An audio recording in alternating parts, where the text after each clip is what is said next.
Seraphina and I hit the ultimate respawn button together. Smash that like. In our past life, Seraphina was the university's ultra-frosty ice queen. For 4 whole years of college, I didn't even spare her a single glance. Yet, plot twist, after graduation, I was arranged to bring her home as my wife. On the day of our wedding, I laid down 3 ironclad ground rules with Seraphina. We only needed to put on an Oscar-worthy acting performance in front of our parents. For the rest of our lives, we would mind our own business. I felt absolutely nothing for Seraphina, and I never bothered to interfere with or understand Seraphina's social circles. Seraphina, in return, never asked about my business either. No matter how late I came back home, even if I stayed out all night doing who knows what, she never cared and never asked a single question.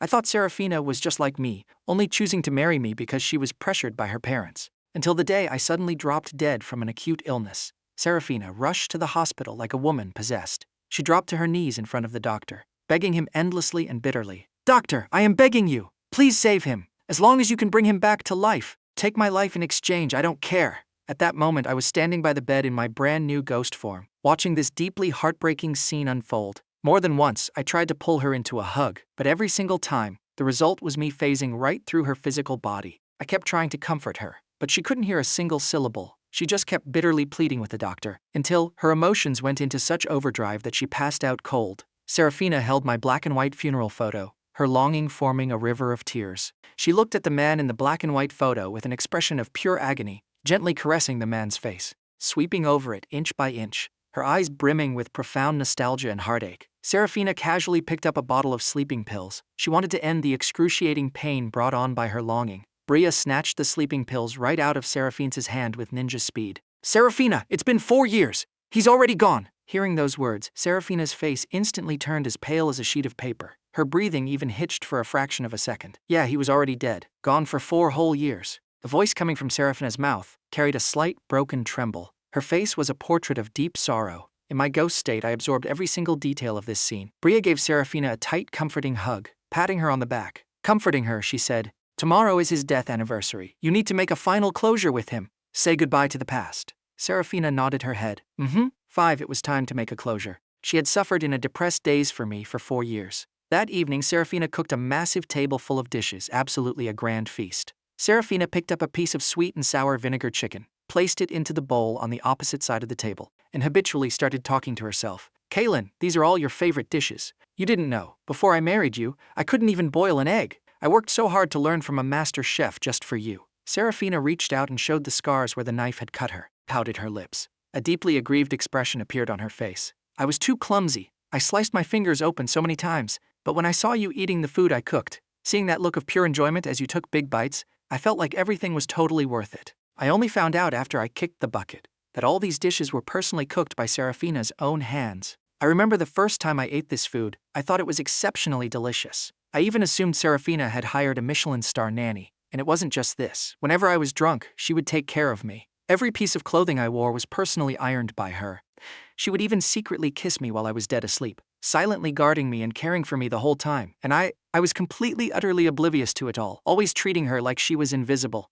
Seraphina picked up a piece of spicy boiled fish for me again, then continued, "This is the last time I'll cook for you. Tomorrow, after paying my respects to you, I will completely erase everything related to you from my memory. This is for the best." I let out a heavy ghost sigh. Even though Seraphina was already in her early 30s, she still had that mesmerizing charm. Mature and stunningly beautiful, there was no need for her to stay chronically depressed over a dead guy like me. She deserved to have a brand new life. The next day, Seraphina wore a pure white wedding dress and went straight to the cemetery. She arrived in front of my tombstone. Seraphina looked exceptionally beautiful today. Her long hair was styled into gorgeous large waves. Her face featured a meticulously flawless makeup look, against the backdrop of that pristine white wedding dress. Her beauty didn't even look like it belonged to the mortal realm. It was as if a fairy had descended from the 9th heaven. I always knew Seraphina was extremely pretty, but I never bothered to pay attention to her, even when we were getting married. My brain was only focused on rushing through the tedious protocol. I didn't pay any extra attention to her. Whether she looked good or bad,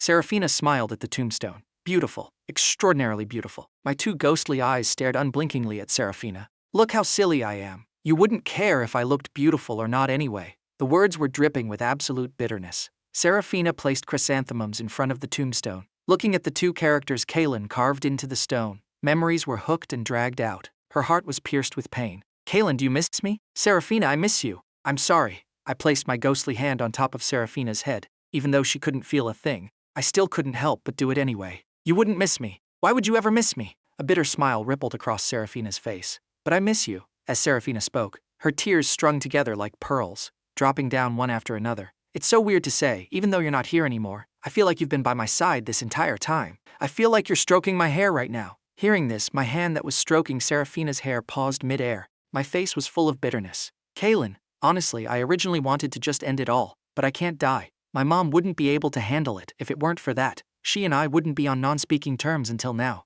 I'm moving away in a few days, leaving this city far, far behind, and I'm never coming back. So before I leave, I wanted to let you get a good look at me in a wedding dress. For your eyes only, I will never wear a wedding dress for anyone else ever again. Saying that, Seraphina waved her hand at my tombstone. Kaelen, I'm going now. Goodbye. She reluctantly pulled her gaze away, lingering for a good while before finally turning to leave. I stood in front of the grave and didn't follow her anymore. I just stood there, watching Seraphina walk away. Seraphina had just walked to the side of the highway, suddenly remembering she was still wearing the wedding ring on her finger. She wanted to return the wedding ring to me, to forget everything about me. Seraphina just started pulling it off. Suddenly, the ring slipped through the gaps of her fingers, rolled onto the ground, and rolled right toward the center of the road. My ring! Seraphina hurried to chase after it. This ring was the one I personally slid onto her finger on our wedding day. She had never taken it off, not even once. Right at that moment, a clunky dump truck, the legendary Isekai Express truck Kun, suddenly barreled head-on toward her at breakneck speed. Seraphina, dodge it!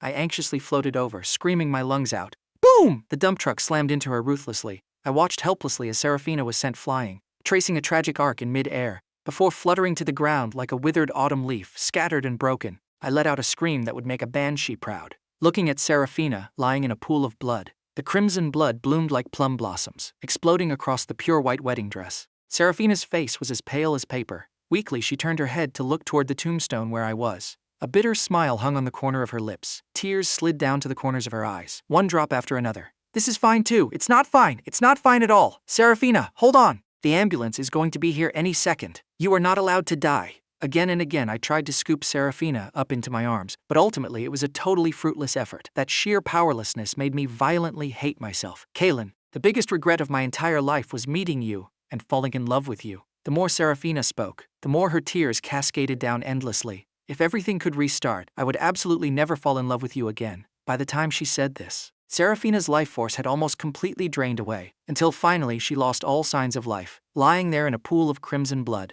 No! I roared hysterically. If everything could restart, I swear to God I will do everything in my power to make it up to you and protect you. I won't let you suffer even a tiny bit of grievance. I won't let you shed a single tear. As I was thinking this, I suddenly grabbed my own head. My head was splitting with pain, feeling like it was about to explode into confetti. My vision went pitch black and I collapsed onto the ground, collapsing right next to Seraphina. Everything turned from dust to dust, earth to earth. When I woke up again, I realized I had respawned. I pulled out my phone, took a glance at the time displayed on the screen. July 12, 2021. I had actually teleported back to my university days, but what I didn't know was, my wife, Seraphina, had miraculously respawned too. At this moment I was lying comfortably in the school infirmary. The school had organized a basketball tournament. When I was strolling past the basketball court, I just so happened to get totally sniped in the back of the head by a flying basketball. At this current point in time, Seraphina was my university classmate, and the one who slammed the basketball into the back of my head was a student from Seraphina's class. So in a moment, Seraphina,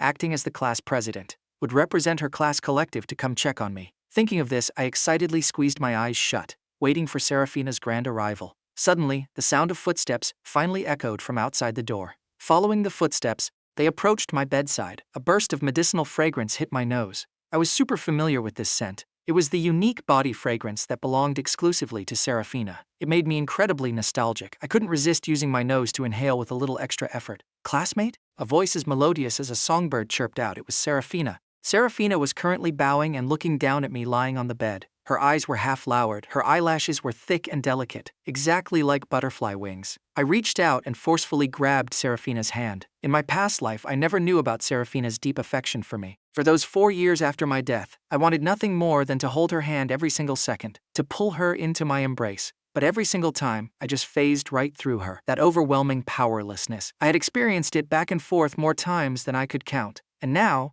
I could finally grab onto her hand. It was so warm and soft. Seraphina kept staring blankly at me, gripping her hand. The tips of her ears visibly turned bright red. She pursed her lips. After struggling internally for several seconds, she attempted to yank her hand back. The result? Several failed attempts. If Seraphina wasn't going to talk, then I was going to keep my eyes shut and play dead. Right then, Seraphina's bestie, Bria, barged into the room. "You pervert! Let go of our Seraphina!" Bria charged over and started aggressively peeling my fingers off. "Bria, be gentle! He's still injured. You're going to hurt him like that." Seraphina voiced out to stop her. Hearing Seraphina say this, my heart melted into a puddle of absolute gratitude. Having a wife is truly the best. "Seraphina, did you get hit by a basketball too? Is your brain malfunctioning? He's copping a feel, and you actually care about him." Bria stared at Seraphina with a look of absolute, mind-blown disbelief. A faint, bitter smile appeared on Seraphina's face. She had already made her absolute resolve. If everything could restart, she never, ever wanted to have anything to do with me again. The Seraphina who once loved me so deeply had already died right in front of my grave.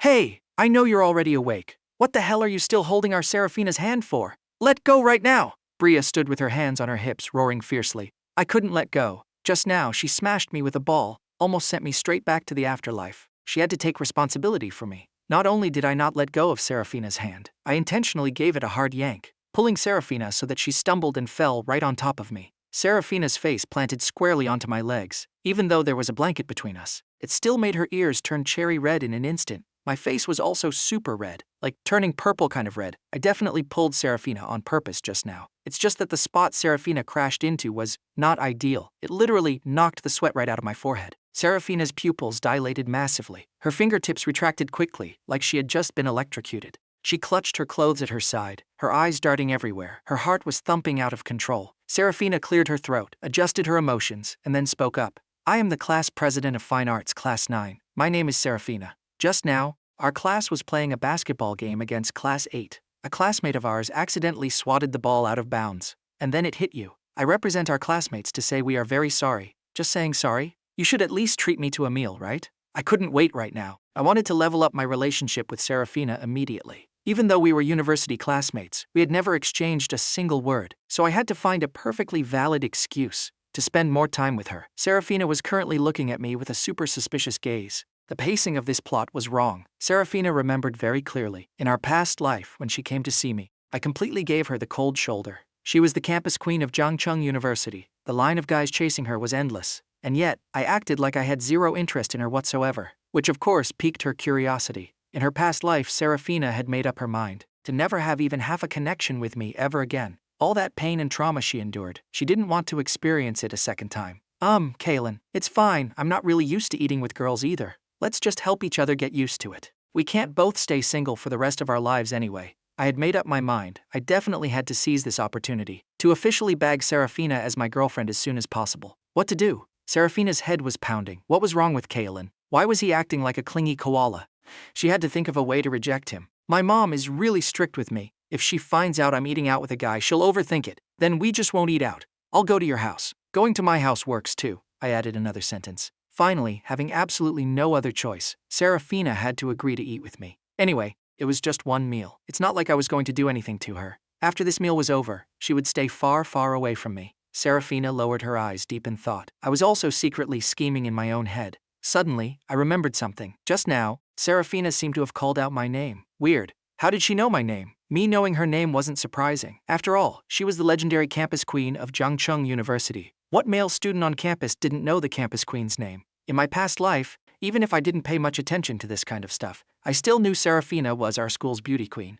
But I was just an utterly ordinary student from the business department. How on earth did Seraphina know my name? Could it be she already had a crush on me right now? Thinking of this, I secretly rubbed my hands together in excitement. Tomorrow, when having lunch with her, I definitely need to find an opportunity to test the waters. However, at noon the next day, I didn't manage to wait for Seraphina to show up first. Instead, I ended up waiting for Seraphina's #1 simp, the infamous suitor, Caldwell. Caldwell and Seraphina were classmates from elementary school all the way to university, and neighbors, and he had been relentlessly chasing Seraphina forever. Later on the very day Seraphina and I got married, he even crashed the wedding and made a huge scene. After we got married, he would casually pop up in my neighborhood from time to time. Furthermore, after I died, he proposed to Seraphina more than once or twice, saying he wanted to take care of her. Too bad he waited for me to die, and Seraphina still completely rejected him. Caldwell, that's the punk. From business department, class 6, name's Kaelen. I already dug up all his info for you. Barnaby pointed at me and reported to Caldwell. So it's him.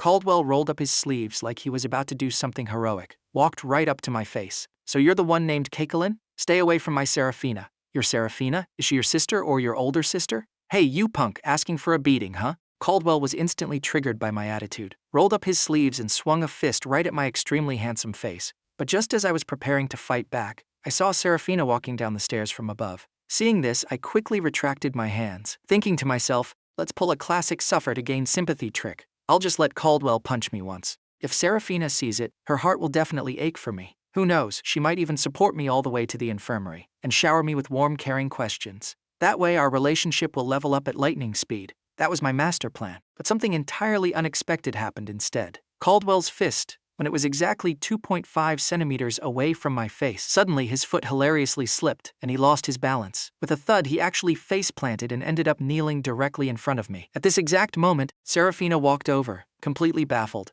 looking at Caldwell, who was kneeling on the ground in utter confusion. Caldwell, why are you kneeling to him? Did you do something unforgivable to him? Caldwell wanted to cry. He wanted to find a rat hole to crawl into and cry.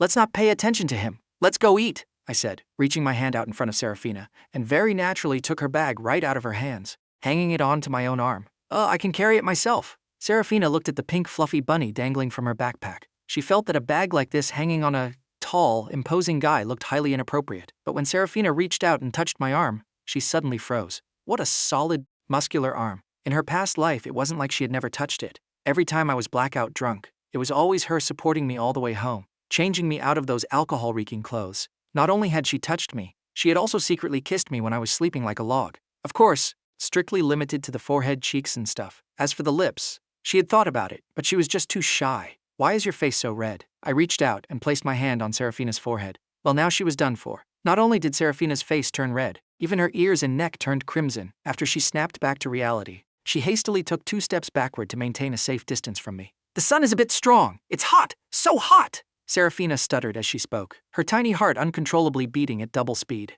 thinking to herself, what on earth am I doing? Yesterday, he was sending her his handsome selfies and sending her goodnight texts, and now he's acting all intimately close to her. This was absolutely not the Kaelen she knew from her past life. The sun is indeed pretty strong. I tilted my head up and glanced at the sun in the sky. Let's go. I'll take you to a restaurant. The vibe there is pretty nice. The food is delicious and clean too. I promise. You'll definitely love the dishes there. After saying that, I walked over to the sun-facing side, using my 183-centimeter frame to block the sun for Seraphina. At first, Seraphina didn't even notice this detail. Later on, she finally realized. She had been walking entirely inside my shadow. At first, she thought it was just a coincidence. But when she walked faster, I walked faster. When she walked slower, I intentionally slowed my pace down, doing everything possible to keep her walking in my shadow. Why was he doing this? Seraphina was utterly perplexed. She sneakily lifted her eyes to peek at me, only to see the youth standing tall under the sunlight, radiating maximum security and safety. We're here, it's this restaurant. I stopped in my tracks, turned around and saw Seraphina's face was even redder now. Sure, the sun was blazing,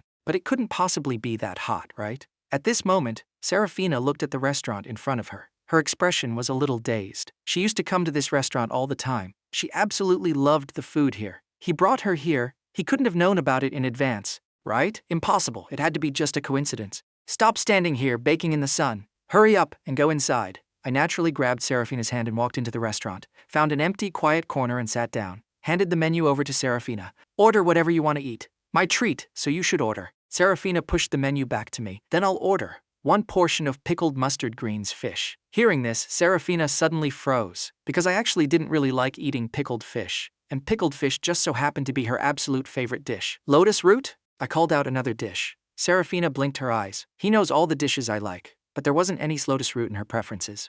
Actually, wait, this was a dish she liked. Honey-glazed golden jujube sweet potato balls, pan-roasted duck, vegetarian ham, and bring us a crucian carp soup too. I rattled them off all in one breath. At this moment, Seraphina was completely dumbfounded. These dishes were literally all her favorites. How on earth did I know? After spacing out for a few minutes, Seraphina really couldn't hold back and asked, how did you know I like eating these dishes? But how could I possibly not know? In our past life after I died, for some unknown reason, I could only follow by Seraphina's side. Like there was a magnetic pull. Wherever she went, I followed, completely inseparable. So, the things I completely failed to notice while I was alive, after dying and sticking to her side 24/7, watching what she ate, where she lived, and how she traveled, it'd be harder not to know. Of course, if I blurted out this whole respawn business, Seraphina wouldn't believe it anyway. Blind guess. Hearing this answer, Seraphina's face clearly read, I don't believe you. Blindly guessing one dish right is a coincidence. Blindly guessing so many dishes and getting every single one right? How is that even mathematically possible? If he doesn't want to say it, fine.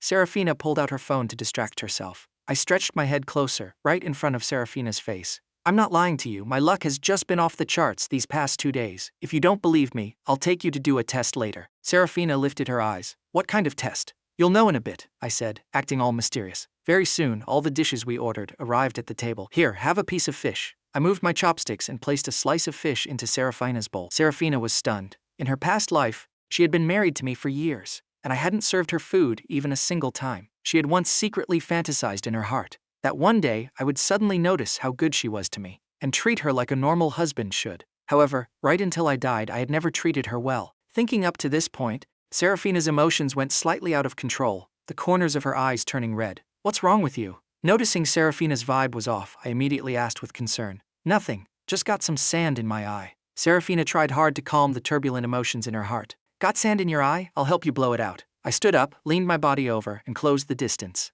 Seeing that I was actually going to blow into her eye, Seraphina's face instantly flushed fiery red, and her reflex was to dodge backward. Don't move. My tone was slightly domineering, making Seraphina's tiny heart do absolute backflips. Not only that, I even pinched Seraphina's chin, tilting her face up to make it easier for me to blow. With every breath I blew, the girl's eyelashes, fluttering like butterfly wings, would twitch slightly. Looking at it made my heart completely captivated. The one whose mind was also running wild right now was Seraphina. At this moment, her entire face was red like a perfectly ripe autumn persimmon, fiercely adorable. I stared unblinkingly at Seraphina, thinking to myself, this little girl is 80% already crushing on me. She's just too shy to say it out loud right now. This kind of thing is better left for the guy to confess anyway. I need to find the right opportunity. All right, my eye is fine now. Seraphina swatted my hand away. Her rapidly beating heart felt like it was going to pop right out of her throat in the very next second. Right now, Seraphina's brain was a chaotic, buzzing mess. From yesterday until today, my behavior was making it harder and harder for her to read me. Clearly, the plot didn't develop like this in our past life at all. After finishing the meal, Seraphina just wanted to sprint back to school. If she kept hanging out with me like this, she was terrified she'd start having unrealistic, delusional hopes again. Delusions that I actually had feelings for her. In her past life, she stayed by my side the whole time, precisely hoping that one day I would magically catch feelings for her. In the end, it was nothing but an impossible pipe dream. She finally lucked out and got to respawn. She absolutely did not want this life to turn out like her past one, so she had to stay far, far away from me.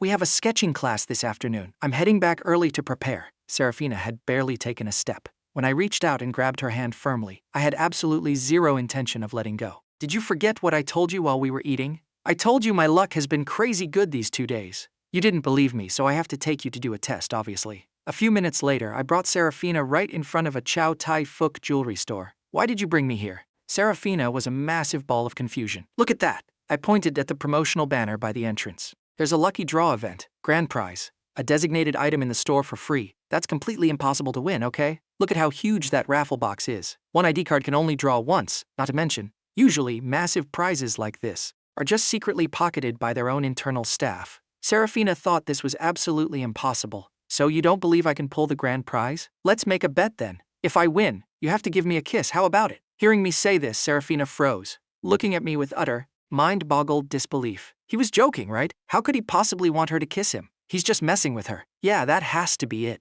Thinking of this, a tinge of bitterness crept into Seraphina's eyes. And what if you don't draw it? Then I'll just have to kiss you instead. When I said this, my eyes were locked directly onto Seraphina's red lips. Seraphina's lip shape was born exceptionally gorgeous. Even when she wasn't smiling, they still looked incredibly sweet, definitely very kissable. Seraphina rolled her eyes at me again. Stop talking nonsense and just draw already. I still need to get back to school after you draw. So eager to kiss me, huh? All right, I'll satisfy your wish.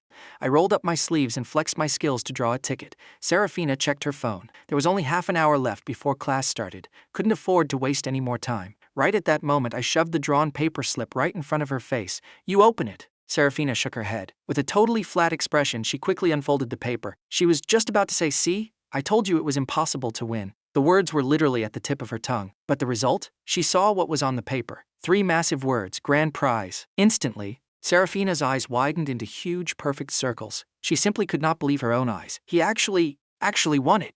This? I looked at Seraphina's adorably dumbfounded expression. I couldn't hold back, raising my hand to gently ruffle the hair on her head. See? I told you my luck was on fire these 2 days. Seraphina was currently trapped in a state of extreme shock, temporarily failing to process that I was currently petting her head. Stop zoning out, hurry up and go pick your prize. Class is about to start. Seraphina was ushered by me to the prize section. The items in the prize section were limited, only about a dozen specific models. Who are you going to pick this for? Seraphina asked. Not waiting for my answer, she continued. Are you giving it to your aunt? Giving it to my wife. I looked right at Seraphina and said.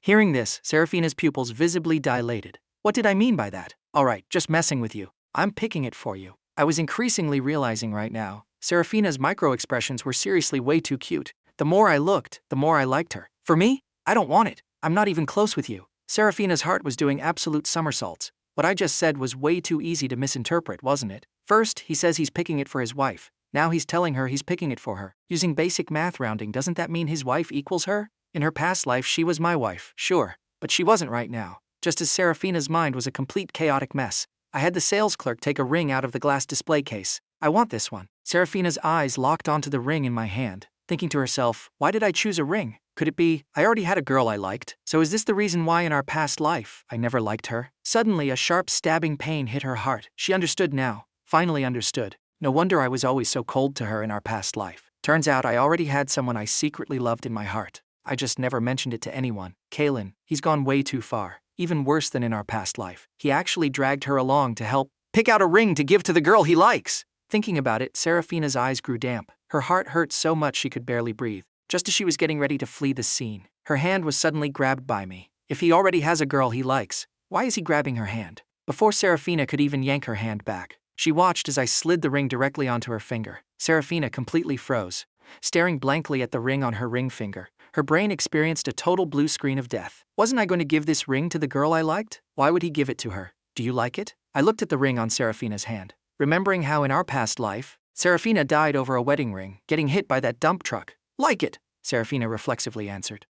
After replying, Seraphina immediately started shaking her head. No, I can't accept this. Seraphina started trying to take the ring off, but I stepped up and snatched Seraphina's hand right back. This is something for girls to wear. If you don't take it, who am I supposed to give it to? Give it to my sister? Definitely inappropriate. Give it to my mom. My dad would definitely think my mom. But this is a ring, I can't take it. Well, I had no choice. Out of all those designated items, this ring had the highest price tag. Since it's free, obviously, we gotta pick the most expensive one. Seraphina finally understood. Oh, so it wasn't about the fact that it was a ring. It was purely because it was the most expensive. And here she was, foolishly thinking I intentionally wanted to gift her a ring. If you don't accept it, then I'll just have to throw it in the trash. I deliberately said it like that. You're such a prodigal spender. You finally pulled a grand prize and you're just gonna throw it away? Yeah, I'm pretty prodigal. So in the future, I need to find someone who can keep me in check. I stared at Seraphina with a gaze full of deep affection. The distance between us was incredibly close. So close that Seraphina could literally look through my eyes and see her own reflection inside them, which triggered yet another wave of blushing and heart racing for her. I was debating internally whether I should just confess to her right now. This was a perfect opportunity. But today was officially only our second day of knowing each other. Wouldn't doing this scare her off? Maybe I should wait a bit longer. Right. Kikshi Festival, Chinese Valentine's Day, is coming up soon. I'll confess then. I need to meticulously plan it out. Give her a romantic confession she'll never forget for the rest of her life. The two of us walked side by side to the school gate. I insisted on walking Seraphina all the way to the bottom of the Fine Arts Department building. Hurry up and get to class, you're gonna be late, Seraphina said while clutching the ring in her hand. Aren't you forgetting something? I said, staring directly at Seraphina's lips. Seraphina turned her head and saw exactly where my gaze was locked. Only then did she belatedly remember the bet we made. If she lost, she had to give him a kiss. It's not like she hadn't kissed me before, but those were all sneak attacks when I was drunk and asleep. To just kiss him out in the open like this is way too embarrassing, right? Hurry up and kiss. Class is starting. I leaned my face right up to Seraphina's mouth. At this moment, Seraphina's heart was beating at triple speed. Seeing that Seraphina hadn't made a move for a long time, I intentionally teased, "Are you trying to back out of the bet? I really didn't expect this. Our majestic campus queen of Jiangcheng University actually goes back on her word." After I said that, Seraphina stood on her tiptoes, squeezed her eyes shut, and planted a kiss right on the corner of my mouth. Then, covering her face that was red as a cooked tomato, she ran away. After a brief moment of being stunned, I raised my hand and touched the corner of my mouth. Couldn't stop the corners of my lips from curving upward. I only told her to kiss me. Kiss anywhere was fine. I didn't expect her to actually kiss me there. She definitely already has a massive crush on me. In that case, the Kikshi Festival confession is basically guaranteed. The class bell rang. and I was in an absolutely phenomenal mood, taking my sweet time walking toward the teaching building, humming a cheerful tune along the way. However, what I didn't know was, at this exact moment, Caldwell was glaring at me from behind a tree, eyes bulging with rage. He had seen the whole thing crystal clear, thinking about the girl he liked, taking the initiative to kiss another man. Caldwell wanted nothing more than to press me onto the ground and use my face as a mop.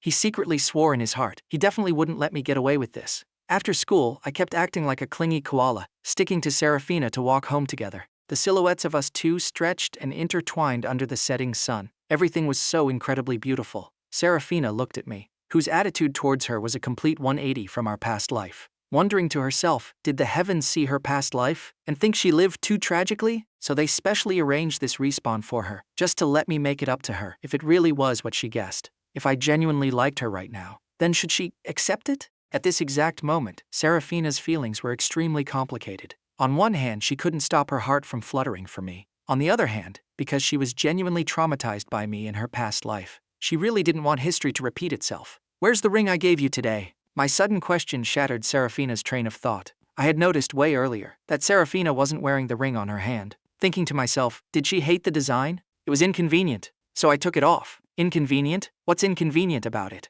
Or do you just think the ring is ugly? No, the ring is very pretty, I really like it. If you like it, wear it on your hand. I gave Seraphina that ring on purpose. The meaning was to establish dominance and claim my territory, to signal that this girl was officially taken. "I'm wearing it on my neck." Seraphina pulled the ring out from her collar. "Rings aren't meant to be hung around the neck. Doing that is a complete waste of a good thing. Let me put it back on you properly." Saying that, I reached my hands towards Seraphina's neck, attempting to unclasp the necklace chain for her. "Oh my God, what are you doing?" Seraphina's face was completely cooked now. The guy was tall with a broad frame, looping his arms around her like this. Felt like she was being completely enveloped in my embrace. The sheer stimulation had her heart racing like a panicked deer. "Don't move. What if I accidentally scratch you?" My voice was dominant yet gentle. Hearing that, Seraphina practically melted into a puddle on the spot. Like a good girl, she genuinely stopped moving, letting me mess around with her neck. I looked down at the obedient and docile Seraphina. Seraphina's face was pointed straight at my chest, which triggered another round of blushing and rapid heartbeats for her.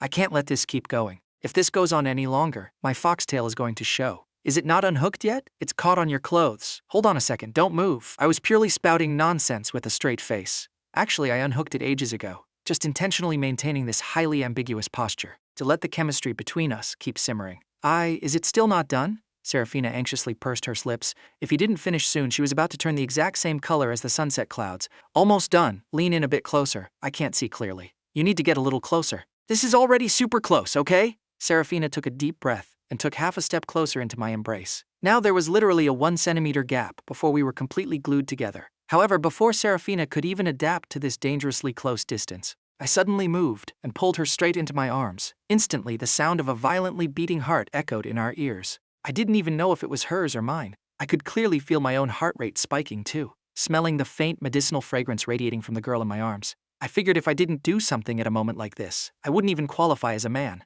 After my chest heaved a few times, I mentally prepped myself, lowered my head, and secretly planted a kiss, right on the girl's soft, pink, flushed earlobe. Immediately, I felt the Seraphina in my arms completely stiffen into a statue, feeling the girl's totally green amateur reaction. I thought it was ridiculously cute, but you gotta know when to pull back. Reluctantly, I released Seraphina from my grip. "All right, it's undone." Seraphina stared at me in a complete daze. It took her a solid 2.5 minutes for her brain to reboot from its blue screen. Following that, her pupils dilated and then dilated some more.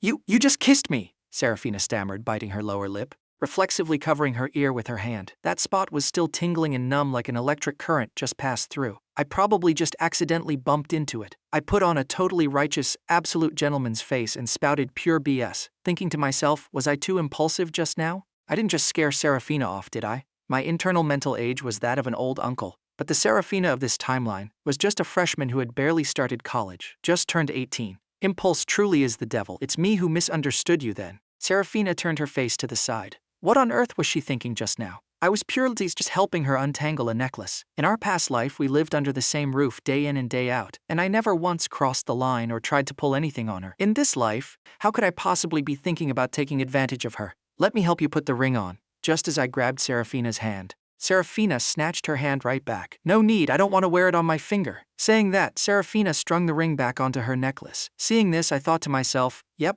I was way too eager and impulsive. Great, now I've made her mad. Gotta think of a way to coax her. Just as I was thinking this, I suddenly felt a highly unfriendly glare beaming straight at me like a laser. I sharply turned my head and scanned the perimeter. However, I didn't spot anyone suspicious. Kaelen, what's wrong? Seraphina asked, confused. Felt like someone was staring at me just now. Seraphina looked at my ridiculously off-the-charts handsome face and muttered under her breath. Looking that handsome, isn't it normal for people to stare at you? What? What did you just say? Nothing. Seraphina was panicking internally. Her voice was so quiet just now. How could he possibly have heard it? Are his ears made of dog DNA? No way. I definitely heard you muttering something just now. You weren't secretly talking trash about me behind my back, were you? No, I really wasn't. Then swear on it. Swear my foot. Even though our conversation was super childish, it still gave off this incredibly beautiful, harmonious vibe. Not far away, Caldwell was fuming with rage. His eyeballs were practically about to pop out of their sockets. Damn it! Kaelen, this absolute scumbag, actually dared to come and mess with his goddess. What pissed Caldwell off even more was that delicate, shy, blushing look on Seraphina's face. He had never seen her look like that before.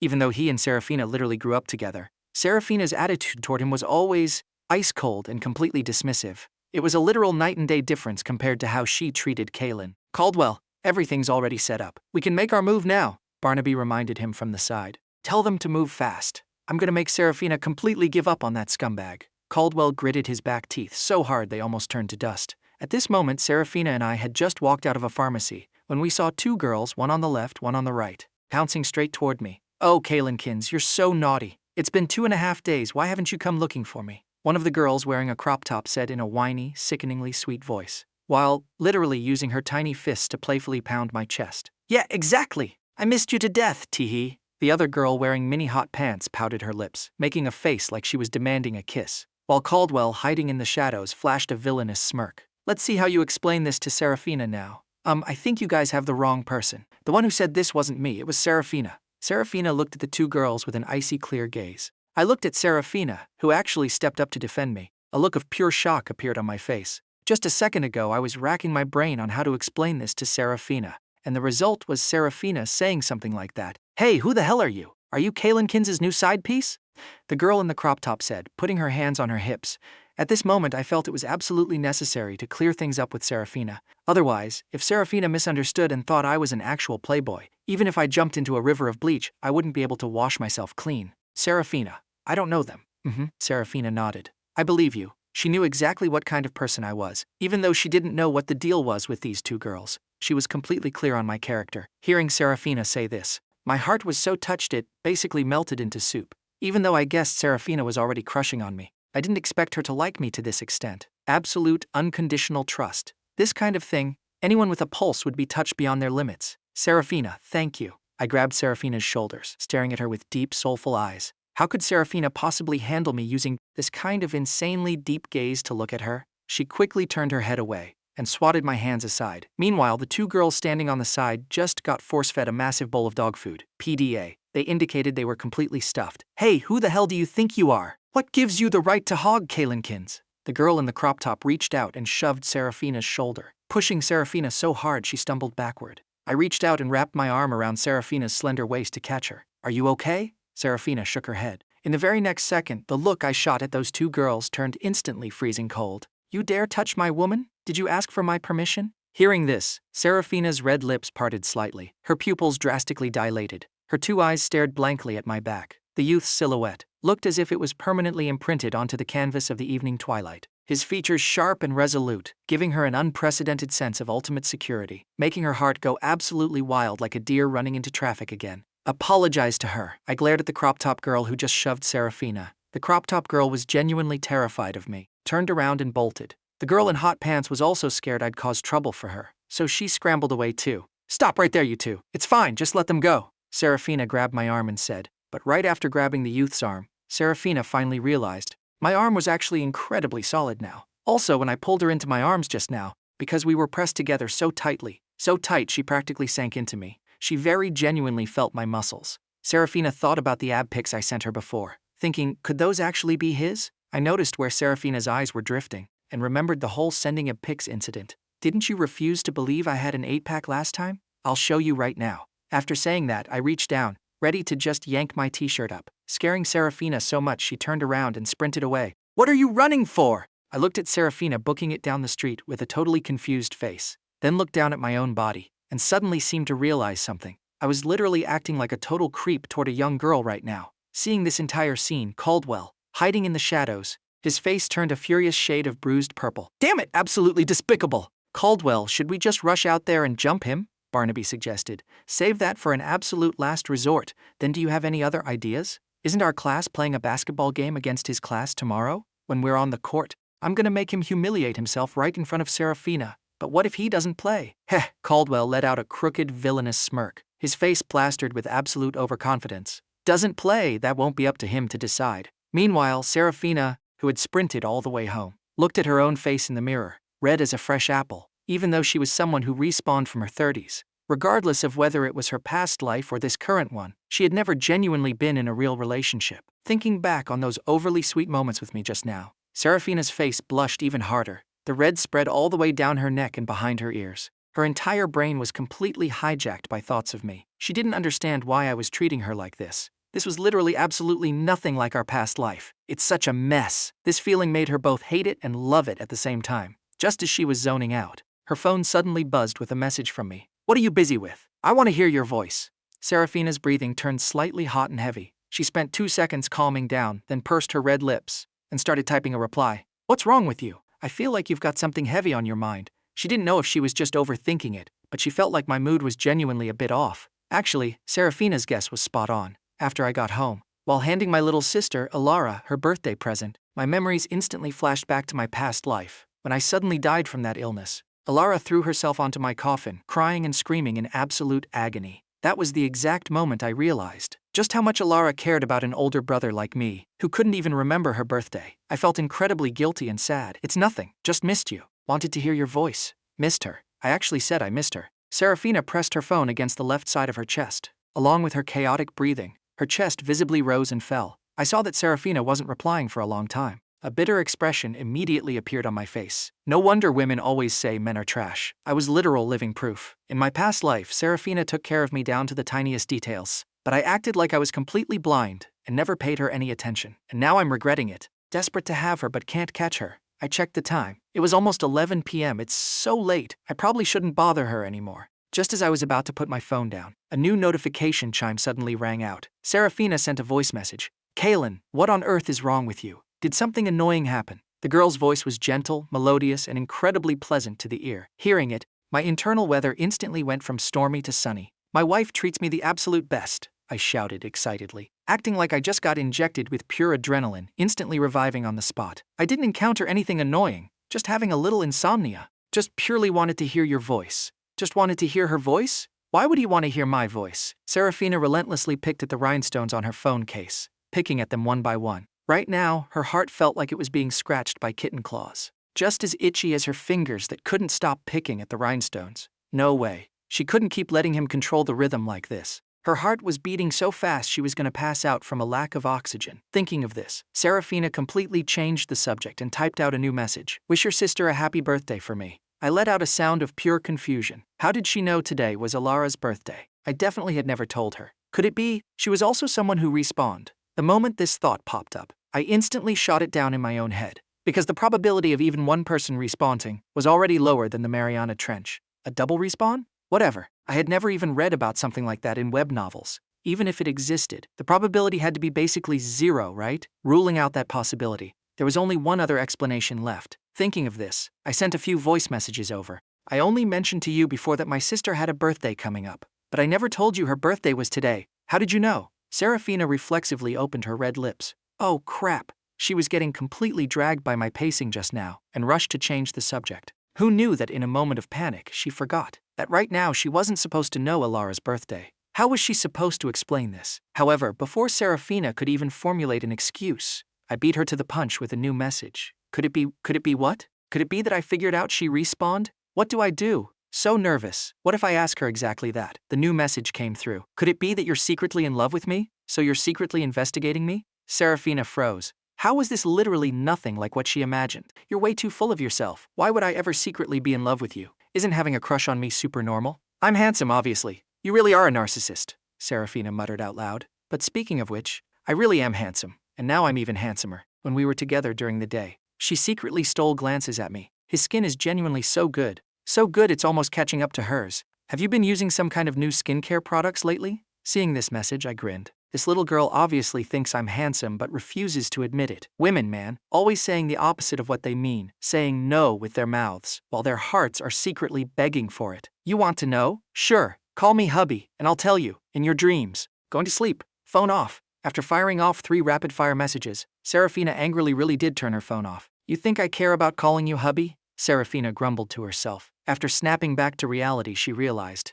It's all Kaelen's fault, having nothing better to do than send her those weird messages, and saying stuff that makes people blush, heartbeat fast, and easily misunderstand. If it weren't for him, her newly bought phone case wouldn't have been destroyed. Chatting with Kaelen is extremely damaging to phone cases. No more chatting. Time to sleep, time to sleep. Seraphina threw herself onto the bed, slightly annoyed, pulled up a corner of the blanket and habitually clamped it between her legs. Sleeping like this gave her a massive sense of security. However, lying on the bed, Seraphina tossed and turned, completely unable to fall asleep. She had turned her phone off. What if I sent her a message? What then? What if I couldn't sleep, just waiting for her to reply? What then? The more she thought about it, the more Seraphina's brain felt like a tangled ball of yarn. The more she tried to untangle it, the messier it got. Whatever. Right before she died in her past life, she had already made up her mind. From now on, she would have zero connection with me. If I send messages, that's my problem. Whatever happens, happens. Seraphina grabbed a pillow and smacked it over her own face. Lights out, time to sleep. 10 minutes later, Seraphina turned her phone back on, tapped into WeChat, into our chat window. Sure enough, I had sent new messages. There were 2 voice memos. Both were exactly 1 second long. What did he send? Seraphina curiously tapped on the first voice memo, the word good night. Even though he was an 18-year-old kid, there was a certain magnetism in his voice. Hearing it made Seraphina feel like her ears were about to get pregnant. After catching her breath for a solid minute, Seraphina finally calmed down. There was still 1 more voice memo. What did he say? Seraphina reached out a finger and tapped the play button. Baby! Clatter! The phone slipped right out of her hand and dropped onto the bed sheets. Seraphina maintained her stunned posture for quite a while before snapping back to her senses. Following that, her pupils dilated and dilated some more. What did I just call her? Baby? No. Impossible. I definitely wouldn't call her baby. She must have misheard. Seraphina picked up the phone and tapped the last voice memo again to replay it. Baby. Tapped again. Baby. Tapped once more. Baby. It really was. Baby. She didn't mishear. I really did call her baby. Seraphina yanked the blanket all the way over her head to cover herself. Otherwise, she was terrified her squeals would wake up the neighbors on both sides. That night, Seraphina barely got a wink of sleep. Her brain was entirely flooded with the sound of my voice. Baby, baby, baby, echoing non-stop, while I, on the other hand, slept like a baby, even dreaming about Seraphina calling me hubby. It was only a matter of time anyway. I simply refused to believe. If I throw away my dignity and shamelessly chase her, I won't catch her. If I fail, then this ridiculously handsome face and this insanely shredded physique will have gone to total waste. The next day, right after class ended, Caldwell marched over and started talking trash to my face. Kaelen, our 2 classes are playing a basketball game in a bit. You get on the court, and we'll settle this. Whoever loses has to back off, and is never allowed to pursue Seraphina again. What do you think Seraphina is? Using her as a betting chip? I looked up at Caldwell, completely unfazed, the youthful, sharp angles of my face radiating a wild, untamed arrogance. You're just too chicken. Caldwell deliberately used reverse psychology. Reverse psychology doesn't work on me. Seraphina is a human being, not an object for you to place bets on. Who's treating Seraphina like a betting chip? Stop exaggerating the facts. I'm just asking you, do you have the guts to PK me? The respawned version of me had elite basketball skills in my stat block. Why wouldn't I dare? Fine, I'll play you. If you lose, you stay the hell away from Seraphina, and from now on, you're not allowed to harass her anymore. Ha ha ha! Caldwell burst into maniacal laughter. Kaelen, you literally just said doing this is treating Seraphina like a bet. What the hell are you doing right now? I'm different from you. Me saying this isn't using her as a bet. It's thinking about what's best for her. I don't want a pesky fly buzzing around her ears all day, disturbing her peace. You're dead! Caldwell was so mad his fingertips were shaking. Just you wait. Later on the court, we'll see if you can still act this arrogant. Caldwell whipped his hand dismissively and stormed off. Fine Arts Department classroom. Seraphina was currently zoning out. Not just mindlessly zoning out, either. Her brain was running a constant replay of our conversation from last night. I said I missed her. I called her baby. The more she thought about it, the redder her face got. She didn't want to keep thinking about it either, but she didn't know what was wrong with herself. Like she was possessed. That deeply magnetic masculine voice of mine just wouldn't leave her head. Was she really completely helpless against me? But she had already decided she wasn't going to like me anymore. Right as Seraphina was experiencing a massive headache, the classroom suddenly erupted into chaotic noise. Out in the hallway, a bunch of female students were running by in groups of 2s and 3s. What happened? Bria asked in complete confusion. You guys didn't know? It's the basketball game between Computer Science Class 5 and Business Class 6, Business Class 5? Seraphina, isn't that the class your childhood friend Caldwell is in? I remember his basketball skills are insane, right? Didn't he even train at a basketball camp? Seraphina nodded her head. His uncle is a basketball coach, so that's why. Let's go over and watch then, another female student said excitedly. Let's go, together! Kaelen from Business Class 6 is playing too. So many girls are going just to see him. How come I never paid special attention to him before? He's getting handsomer and handsomer. I feel like he could rival our school's official campus heartthrob now. Kaelen is there too? Seraphina blurted out in surprise. In her past life, she did go watch this basketball game. Actually, last night, she also received a text from Caldwell telling her to go watch. She remembered very clearly. I definitely did not participate in this basketball game. Speaking of which, after respawning, it felt like a lot of things were just completely off. She had thought about this problem but couldn't make sense of it. Could it be that the world she was currently in wasn't her actual past life in the strict sense? Maybe a parallel universe? Couldn't figure it out, couldn't understand it. What? Kaelen is there too? Bria, thinking back to the other day in the infirmary, when I kept holding onto Seraphina's hand and refused to let go, immediately fired up with anger. Handsome, my foot! Seraphina, we're not going. Seraphina nodded. She was thinking the exact same thing she had decided, setting aside the events from the past few days. From this moment on, she was going to stay lucid, stay totally rational. If she says she's not going, she's not going. From now on, she's cutting ties with me completely if I come looking for her again. She'll put up an icy, strangers do not approach attitude and absolutely ignore me. Seraphina made a massive resolve, but her eyes had a mind of their own, and involuntarily drifted toward the window. Can't look! Seraphina forcibly yanked her neck back. Draw, distract yourself. Seraphina pulled out her sketchbook and started drawing. 2.5 minutes later, she drew a basketball. Seraphina kept staring at the basketball in her sketchbook, looking at it, until the basketball seemed to start moving. I was dribbling the ball, getting ready to shoot. Suddenly, Seraphina pushed her chair back and stood up. Bria looked up at Seraphina. Seraphina, what are you doing? Going to the bathroom. The scene cut. Seraphina arrived at the basketball court. The game hadn't started yet. The two teams were currently doing their pre-game warm-ups. With one glance, Seraphina instantly spotted me on the court wearing a red jersey. Handsome, radiant, and totally eye-catching. Without a doubt, I was the absolute center of attention. Good-looking face, incredible body, radiating that unique sunny boy charm from head to toe, making Seraphina uncontrollably blush and her heart race all over again. And I, as if we had telepathy, stopped my warm-up routines and scanned the crowd of spectators. After sweeping the area once, my gaze finally locked directly onto Seraphina. She came to watch me play. Since that was the case, I absolutely could not lose. Just as I was about to raise my hand and wave to Seraphina, Caldwell excitedly trotted over to Seraphina, completely blocking the line of sight between us. Seraphina, you came to watch me play? Caldwell deliberately showed off right in front of Seraphina, raising his arms to flex his muscles. Seraphina quickly glanced at Caldwell's muscles. Not as nice as Kaelen's. Seraphina tilted her head, bypassing Caldwell's frame, and saw me waving at her to say hi, so she followed suit and raised her hand, giving a little wave to respond to me. Caldwell followed Seraphina's gaze, turned his head, and saw me, looking at the two of us making eye contact right past him. He was instantly so pissed he almost coughed up blood. He was standing right smack in the middle of them. Could they please not treat him like invisible air?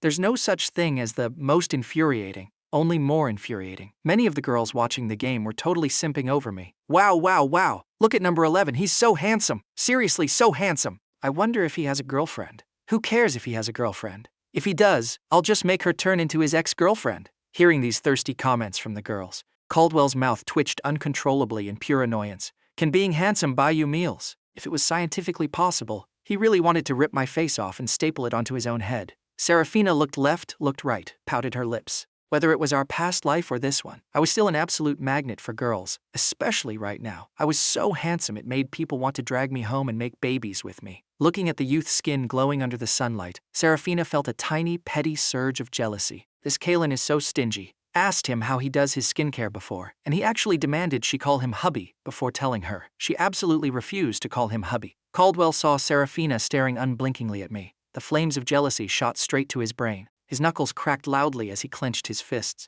Seraphina, I'm definitely going to win this game. Just you wait and see. After saying that, Caldwell turned his head, shooting a glare filled with extreme hostility at me, intending to use the basketball to completely smash my annoying face in. The whistle blew and the game began. On the court, relying on my flashy moves, I triggered absolute tsunamis of cheers from the crowd, which also made Seraphina unable to stop her mind from wandering into romantic fantasies once again. The girls standing near Seraphina were simping so hard they were practically squealing, But what completely caught me off guard was Caldwell, desperate like a cornered dog, actually took advantage of the moment I jumped up for a slam dunk and directly reached out to yank my jersey. Caught completely off guard, I was violently pulled down, slamming heavily onto the ground. Caldwell looked at me holding my leg, enduring the pain, curled up on the ground. A look of pure, vindictive satisfaction appeared on his face. "Serves you right. That's what happens when you mess with me, Kaelen." A clear, sharp female voice suddenly rang out from behind Caldwell. When Seraphina saw me get injured and start bleeding, her brain went completely blank. Without even thinking, she frantically rushed over to my side.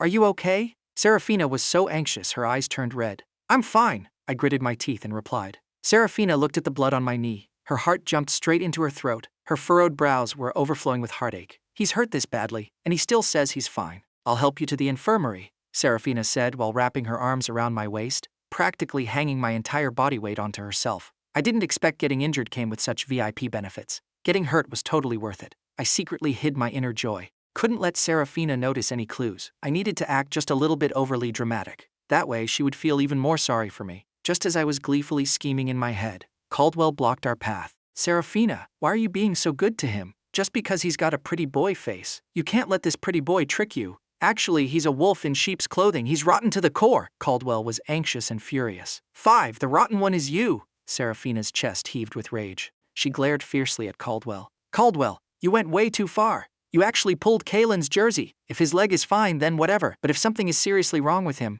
I am never letting you off the hook." Looking at Seraphina furiously defending me, I couldn't hold it in and let out a secret snicker. I didn't expect this little girl to have such a fiercely protective, cute, angry side. The way she was roaring at Caldwell looked like she was ready to pounce and fight him to the death in the next second. The more I thought about it, the happier I felt inside. This little girl kept saying she didn't like me, but she was totally treating me like her own family right now. "Get out of the way!" Seraphina exploded. She was genuinely furious. My leg was hurt this badly. My knee was literally still bleeding. Not only did Caldwell not apologize, he actually called me rotten. "All right, stop being angry. It's really just a minor scratch, it's fine." I tried to peacefully mediate. "Stop talking," Seraphina yelled at me too. "Kaelen, seriously, you're injured and you're still talking. Don't you know you need to save your energy? And you're even speaking up for Caldwell. Why is he being so nice to Caldwell? In our past life, he never treated her this nicely. Could it be that in his heart, Caldwell was more important than her?" Thinking of this, Seraphina mentally added Caldwell to her absolute hate list.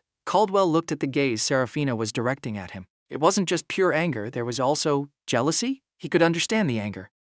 But what the hell is up with the jealousy? "All right, I'll listen to you, I'll shut up." I intentionally leaned my head super close to Seraphina, smelling the faint fragrance radiating from the girl. The more I smelled it, the better it got. The more I smelled it, the more addicted I became. Seraphina noticed I was leaning in really close. The big boy's side profile was practically pressed against her face, thinking to herself, he's hurt so badly that he can't even stand and has to lean his weight onto her. And yet he's still trying to act tough in front of her. He's treating her way too much like an outsider. He literally called her baby last night. Clearly, he hasn't accepted her as one of his own yet. So annoying. In her annoyance, Seraphina subconsciously sped up her pace. The wound on my leg was still bleeding. I missed a step and stumbled. A low, muffled groan escaped my lips. "Oh, I'm sorry, I didn't mean to walk so fast." Seraphina turned her head and accidentally bumped right into my lips. In that split second, Seraphina's face instantly turned as red as a boiled shrimp, the kind that literally steams. I was constantly leaning against Seraphina just now, moving closer to her face just to sneak a few extra sniffs. I didn't expect such a happy accident to actually happen.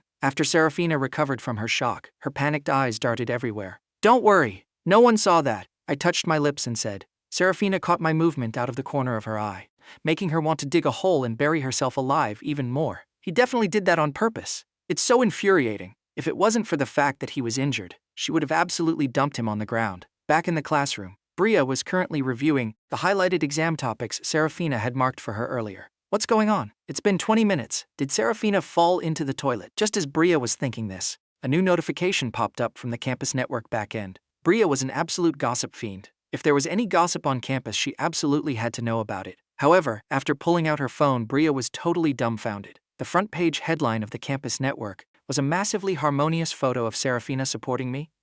Didn't Seraphina go to the bathroom? Why is she hanging out with Kaelen, that pretty boy again? What the hell is going on? After Seraphina helped me into the infirmary, she frantically dragged the doctor over. "Doctor, hurry up and stop his bleeding. Quickly. Doctor, why are you moving so fast? You're going to hurt him." The doctor looked up. With an incredibly weird and complicated expression, he took one look at Seraphina. Seeing Seraphina's panicked state, I comfortingly said, It's really just a tiny scratch. You acting like this makes it seem like I'm about to die or something. The word die instantly triggered Seraphina. In our past life, when she received the news of my death, saying the sky fell down on her would be an understatement. She felt like the entire world instantly went pitch black. She absolutely could not believe it, that I had just left her like that. Later, she dropped everything she was doing and rushed to the hospital in a complete panic, seeing the white sheet pulled over my face. At that moment, she couldn't hold back her sorrow and burst into agonizing sobs. She couldn't accept the reality that I was dead. She dropped to her knees begging the doctor as long as he could cure me. Even if it meant trading her own life, she was willing to do it.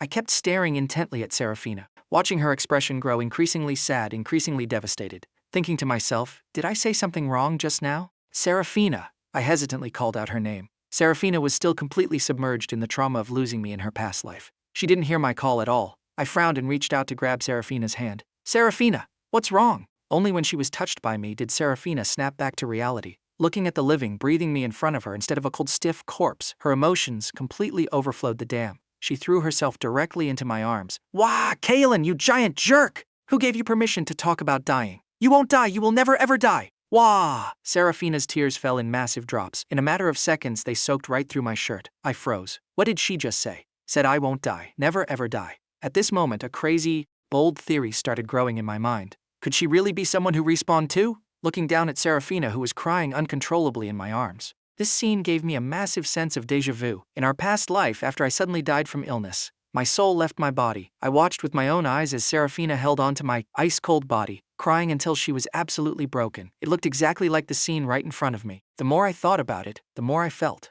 that the bold theory growing in my mind was highly probable. But that doesn't make sense either, if she really respawned. With the memories of her past life, how could she forgive me so easily? I remember very clearly. She wanted to completely cut ties with me. She said if everything could restart, she would absolutely never fall in love with me again. That pure despair, that absolute finality, it's still vivid in my mind, fresh as yesterday. But if she wasn't, why would Seraphina say something like that just now? And this extreme overreaction right now, it makes zero logical sense. Seraphina was still crying her eyes out on my chest. I let out a sigh, raised my hand and gently patted her back, comforting her. Like I was coaxing a child, however, my comforting didn't make Seraphina stop crying. Instead, it made her feel even more heartbroken, even more aggrieved, and she cried even louder. Bria hadn't even reached the infirmary door yet when she heard the sound of Seraphina crying. Seraphina is crying? That pretty boy Kaelen actually bullied Seraphina until she cried? Bria stormed into the infirmary, fuming with rage. Just as she was about to unleash her fury on me, she saw Seraphina currently hugging me and crying her heart out. Seeing this scene, Bria completely lost her anger. She just stood there, completely dumbfounded and frozen in place. And Seraphina, hearing the commotion, only then belatedly realized what was happening. She quickly backed out of my embrace. Oh crap, how did she just lose emotional control like that? I definitely think she's acting super weird right now. And the scene of her taking the initiative to hug me just now was witnessed by Bria. So embarrassing, how is she supposed to explain this? Bria walked over to Seraphina's side, looking at her with eyes full of absolute bewilderment. She reached out and felt Seraphina's forehead. No fever. Though, right now, Seraphina just wanted to find a rat hole and crawl inside. There were no rat holes available, but she could still definitely sprint away from the crime scene ASAP. Thinking of this, Seraphina hurriedly turned around and bolted. Seraphina, where are you going? Wait for me. Bria chased after her and ran out. After that, the messages I sent to Seraphina went completely unanswered. Maybe she still hasn't calmed down emotionally yet. It wasn't until after dinner that Seraphina finally sent a message. The doctor said your wound shouldn't touch water. Seeing this message, I instantly felt like I had just received rain after a 10-year drought. She really still cares about me. I decided to tease her a bit. Why are you only messaging me now? I already took a shower. No wonder my leg hurts so much. Hearing this, Seraphina instantly panicked. How old are you? Do you not have any basic common sense? You're hurt so badly. How could you take a shower? That's why I need someone to remind me. After I typed and sent that text, I followed up with a voice memo. Seraphina, are you willing to be that person? The moment Seraphina tapped the voice memo, her ears took 100 million points of critical damage. I don't understand what you're saying. I'm not stupid. She just didn't want to answer the question directly. In this kind of situation, if the guy keeps pressing the issue, then he's a certified idiot. A girl avoiding a direct answer only means two things. 1, she likes you but is too shy to admit it.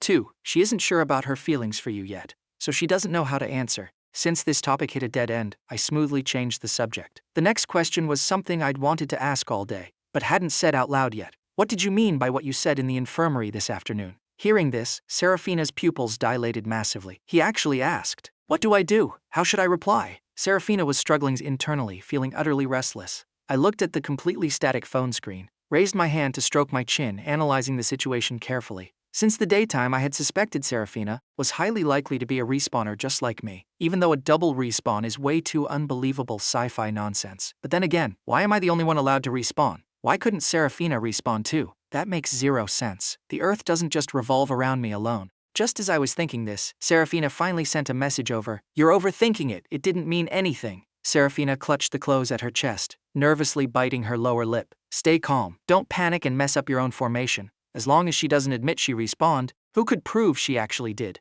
Was I really just overthinking it? I furrowed my brows, recalling everything that had happened recently. On the very first day I respawned, Seraphina called out my name. I was suspicious at the time. However, I couldn't be totally sure. After all, I had zero concrete, hard evidence. Forget it. Why overthink it? Whether she is or isn't, Seraphina is Seraphina. She won't change just because of some respawn business. I had made up my mind long ago. In this life, I'm going to take incredibly good care of her and make up for all the mistakes and regrets of our past life. As long as you're okay. I saw you crying so heartbrokenly, so I was just worried and wanted to ask. Seeing this message from me, Seraphina visibly let out a massive sigh of relief. Turns out she was the one overthinking it all along. I asked just because I genuinely cared about her. I wasn't diving into some wild, unrealistic, metaphysical conspiracy theories. Is your leg okay? Seraphina thought about me taking a shower earlier and got a little mad again. How could he not cherish his own body at all? Even if I don't feel bad for you, wouldn't others feel bad? The others she mentioned definitely meant my parents. Yes, she absolutely meant my parents. It had 0.0% connection to her. I was actually lying to you. I didn't take a shower. Is teasing me that fun for you?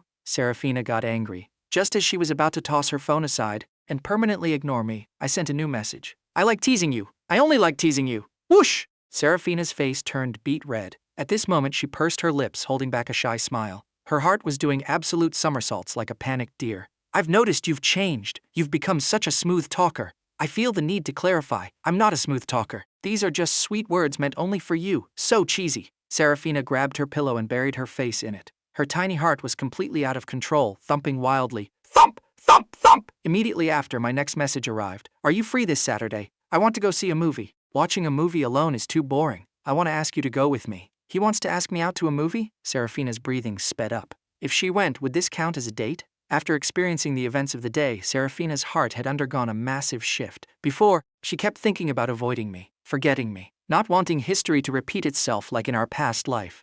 But when she saw me injured and bleeding, when she heard me talk about dying, her emotions instantly broke the dam. Turns out, she still loved me that much. Seeping into her bones, engraved deep into her soul, she couldn't forget me. If Kaelen was truly willing to keep treating her well forever, maybe she could try to bravely love again. Thinking is one thing, but in her past life she was truly deeply broken-hearted by this man. Wanting to just instantly snap out of it isn't as simple as just saying it out loud. Since that's the case, then just let nature take its course. Where did you go? Are you asleep? I sent 2 messages in a row. Seraphina snapped out of her thoughts. I promised Bria I'd help her with a favor this Saturday, and I literally slapped my own forehead. I was so focused on asking Seraphina out on a movie date that I completely forgot I promised my bro Leo to attend a singles mixer. I suddenly remembered I have something to do on Saturday too. Then let's do Sunday. Are you free on Sunday? I'm free on Sunday. Great. Then I'll go to your house to pick you up. Don't come. I'll go there by myself.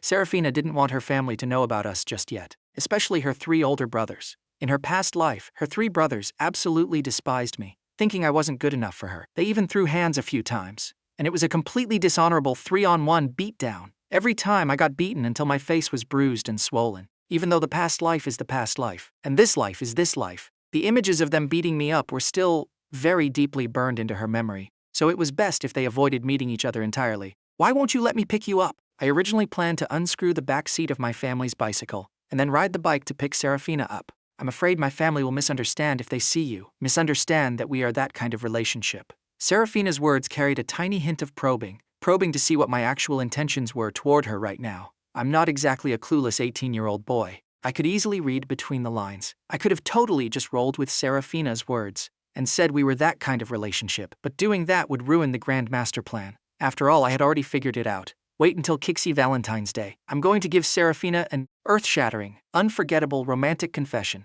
So until then, I had to hold back. I'm not afraid of misunderstandings. I'll come pick you up when the time comes. Seeing this kind of message, a look of pure disappointment appeared on Seraphina's face. Just a second ago, she was fantasizing that I would domineeringly declare, we are that kind of relationship, Too bad he didn't. It's really best if you don't come. If my parents see you, it might still be fine. But if my 3 brothers see you, they might resort to violence. Seeing these words, I instantly felt a phantom pain in my own flesh. They only beat me up because they were furious on her behalf. I'll still come pick you up this weekend. Just text me when the time comes, and sneak out when your family isn't looking. Sneak out? Seraphina thought about it and actually felt it was pretty thrilling. All right then. Saturday evening, I was dragged by Leo to the pre-agreed KTV lounge. But what absolutely shocked me was, Seraphina actually showed up too, and at this moment, Seraphina's face looked exceptionally displeased. She even kept shooting glares in my direction. Seeing me acting all cool and aloof, she was furious. And here she was, thinking about giving me another chance. Yet I actually ran off to attend a singles mixer, and even deliberately put on this aloof ice prince persona. Kaelen definitely knows that current girls love the cold, aloof guy aesthetic. So he's intentionally acting like this to attract them. Right then, a girl named Chloe looked at me and asked, "Do you have a girlfriend?" Hearing this, Seraphina lifted her head halfway, but the moment she looked up, she saw me looking right at her, making her heart flutter wildly. "They're asking if you have someone you like. Why are you looking at me?" That's going to make her misunderstand. When I said the word have, my 2 eyes were staring straight at Seraphina. My behavior in Seraphina's eyes was an incredibly direct, unmistakable confession to her. After blushing and her heart racing for 2 seconds, Seraphina frowned. Or maybe she was just overthinking it again? If she really was just overthinking it, then who was the person I liked? Who did I like? The moment Seraphina thought about the possibility that the person I liked wasn't her, her heart felt like it was being violently squeezed. Regarding Seraphina's reaction, I saw it with my eyes and rejoiced in my heart. Since things had already reached this point, I wasn't going to hide it anymore. I stood straight up, walked around the table, and arrived next to Chloe. Chloe looked up at me with surprise, secretly overjoyed in her heart.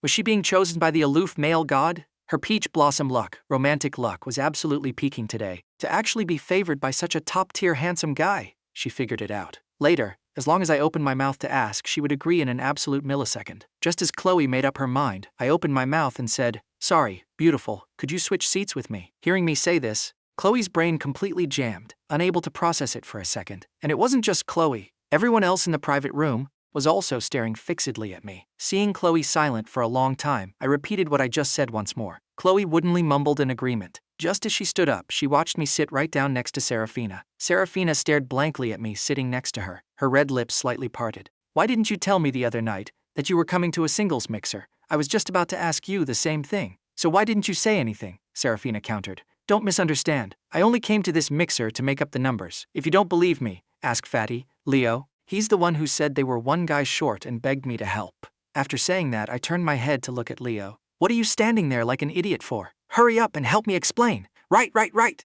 Campus queen, please don't misunderstand. My bro originally completely refused to come. I literally threatened to jump off a building and begged him to just come make up the numbers. Saying this, Leo finally realized that he was acting like a dog trying to catch mice, sticking his nose where it didn't belong. Originally, he dragged me here because he didn't want me to hang myself on this one tree named Seraphina. Kaelen, this bro is way too unloyal. I definitely have to make him treat me to a huge meal when we're free. So that's how it is. Seraphina looked at Leo and he didn't seem to be lying. Speaking of which, she was a respawner after all. In her past life, the moment she met me in college, she instantly recognized that I was the little boy from next door who had saved her from the river when they were kids.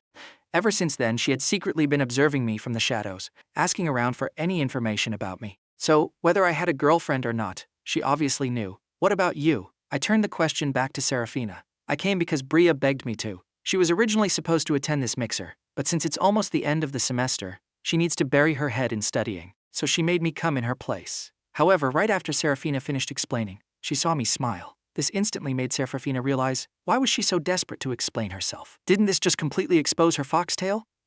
I understand. I leaned my face closer to Seraphina and nodded. At this moment, this slightly smiling look of mine made Seraphina so shy she wanted to run away. With the current situation, anyone who wasn't legally blind could easily tell. Seraphina and I were definitely an item. "Do you want something to drink?" I grabbed a glass of juice and handed it to Seraphina. "Thank you." Seraphina politely said thanks.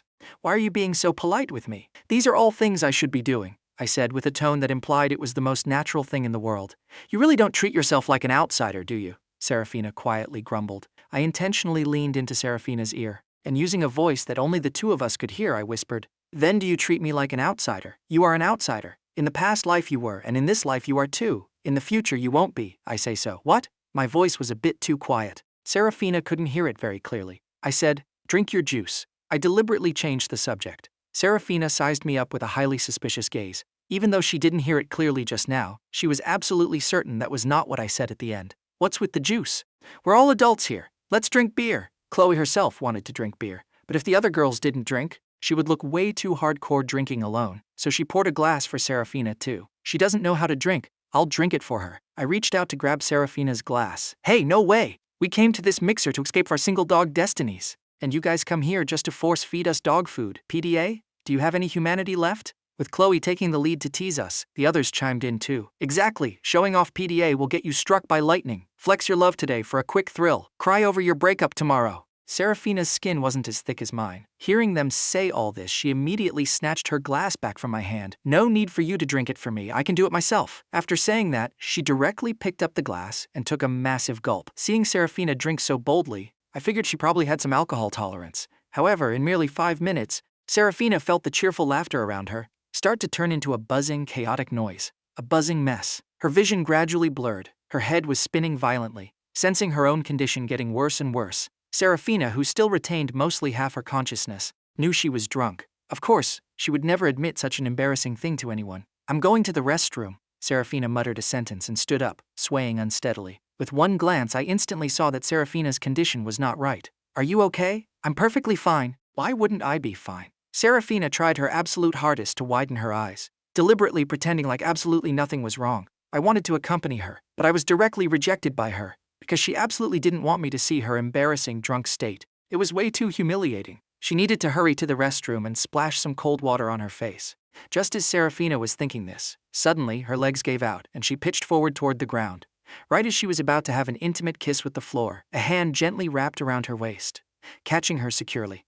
Seraphina's heart leaped in terror. She was terrified it was some creep with bad intentions. With a trembling heart, she sharply looked up, but when she saw that familiar face, she instantly let out a long sigh of relief. Thank God it's him. I'm fine, you can put me down now. Being held in my arms like this posture was way too ambiguous. Good thing she was currently in a drunken state. Even if her face was blushing fiercely, it wouldn't be obvious. I looked at Seraphina, her face flushed with a rosy tint. My Adam's apple unconsciously bobbed. At this exact moment, I really just wanted to kiss her right there. But I couldn't do that to Seraphina, because she was the girl I cherished the most. Doing something so presumptuous to her would be entirely disrespectful. You definitely don't look fine. I'll take you home first. I can go back by myself. Really? Then I won't care anymore. If a bad guy targets you looking like this, in the middle of the night, even if you scream until your throat breaks, it'll be useless. Hearing me say this, Seraphina couldn't help but feel a surge of fear. Then, I'll have to trouble you to take me back. Why are you speaking so formally? From now on, treat me as your own. If there's anything you need, just command me. Treat him as my own? What did I mean by that? Seraphina found it harder and harder to read me. Regarding the things I said, she didn't know which were true and which were fake. She couldn't even weigh the gravity behind my words. I used a ride-hailing app to call a taxi. The lights inside the taxi were off. Originally, under the influence of the alcohol, Seraphina was already super drowsy. Now this dim environment made it even harder for her to hold on. Watching Seraphina look so uncomfortable, I directly reached out and placed my hand on her head. Gently yet domineeringly, I guided her head to rest on my shoulder. Seraphina's pupils instantly dilated. She felt the spot on her head covered by my hand turn burning hot and numb with electricity. Originally, Seraphina wanted to push me away, but just leaning against my shoulder like this, she inexplicably felt a profound sense of security. She slowly closed her eyes, enjoying this momentary peace and comfort, thinking to herself, if only this moment could last forever. However, happy times are always short-lived. The car soon arrived at the destination. Seraphina just pushed the car door open to get out, and saw that I had stepped out too. Why did you get out? From the neighborhood gate to your apartment building. It's a 5-minute walk. Since I've already escorted you this far, I might as well safely escort you right to your doorstep. Really, there's no need, we're already inside the neighborhood. Just as Seraphina wanted to say something else, the taxi had already driven away. I threw my hands up in a shrug.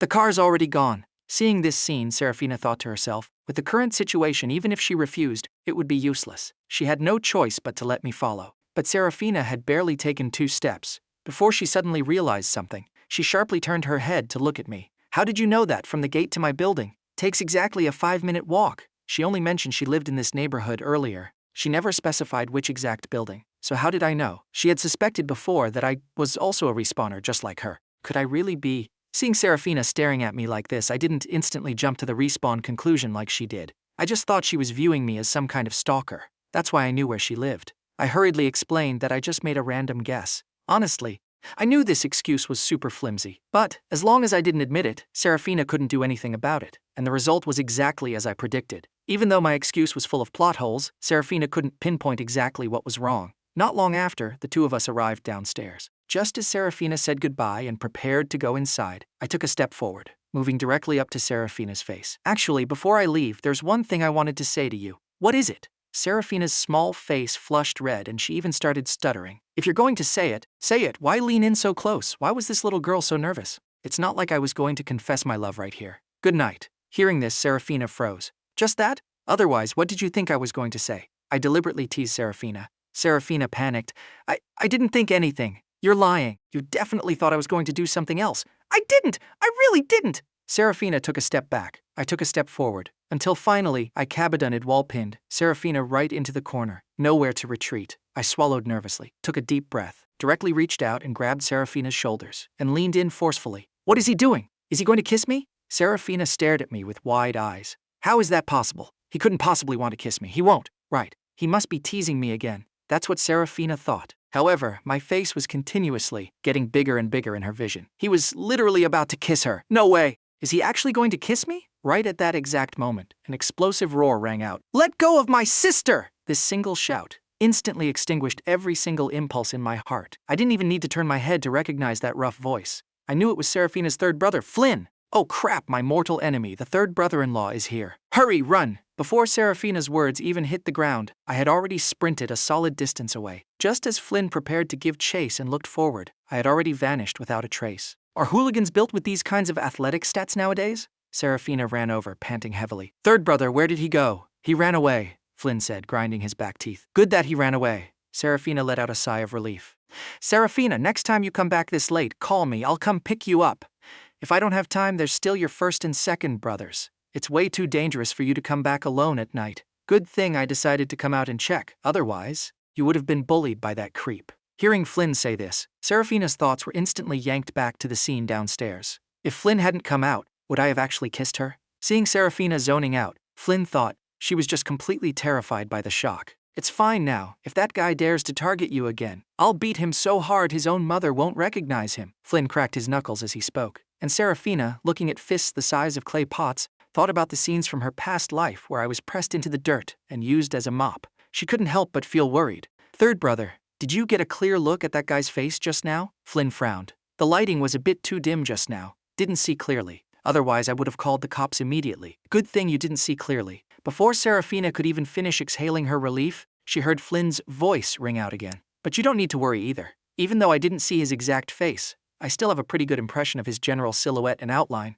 If I run into him again, I'll definitely teach him a lesson. What do I do now? Seraphina was pacing internally, anxious like an ant on a hot pan. After returning to her room, Seraphina immediately called me. Did you get back yet? I'm in a taxi. You don't need to worry about me. I run fast. Don't just mention one brother. Even if all three of your brothers teamed up, they couldn't catch me. Who's worrying about you? Seraphina casually grabbed a plush toy from her cabinet, squishing it into a ball, then flattening it out. I just asked my third brother. He said he didn't get a clear look at your face. I chuckled and shook my head. This little girl really has a tough mouth but a soft heart, clearly caring about me so much, but refusing to admit it out loud. However, this awkward, tsundere little attitude hit all my exact sweet spots. I absolutely loved it. That's good then. What's good about it? You have no idea, my third brother said. Even though he didn't see your face clearly, he remembers your silhouette and outline. He also said if he sees you next time, he'll definitely be able to recognize you. He's definitely just bluffing you, recognizing me just based on a silhouette. If he has that kind of superpower, why do the police even need K9 units?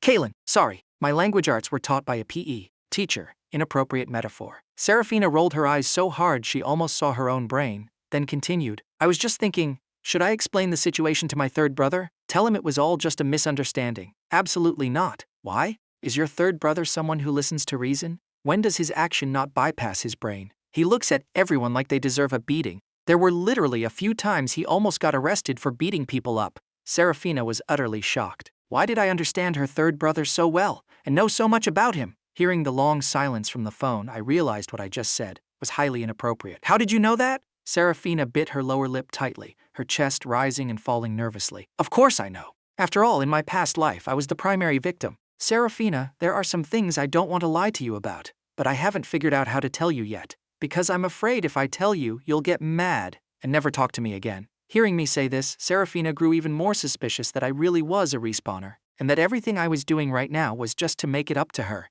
She didn't need anyone's charity-driven compensation. What she wanted was for me to genuinely treat her well, not making it up to her out of guilt. Seraphina thought about it a bit more. Wait, that doesn't seem right either. Even if I did respawn, why would I feel guilty toward her? In our past life, we were merely married on paper. We had basically zero interaction in our daily lives. Moreover, she never even told me that she loved me. So why would I feel any guilt toward her? But if that wasn't it, then why would I say something like that? And the stuff about her third brother, and so many other things from before. It just logically doesn't make sense. Why aren't you saying anything? I started getting anxious. Girls' minds are usually pretty complex. I couldn't read her at all. I was terrified Seraphina was overthinking things again. Seraphina, you're not mad, are you? No, Seraphina wasn't mad. Her mind was just a complete mess. She needed to quiet down and organize her thoughts. Just then, a knock on the door rang out. Seraphina, my earphones broke. Let me borrow yours. It was her third brother. Shh, don't make a sound, Seraphina whispered to the phone, got out of bed and opened the door. Flynn looked at Seraphina with a highly suspicious gaze. He didn't know if it was just his illusion,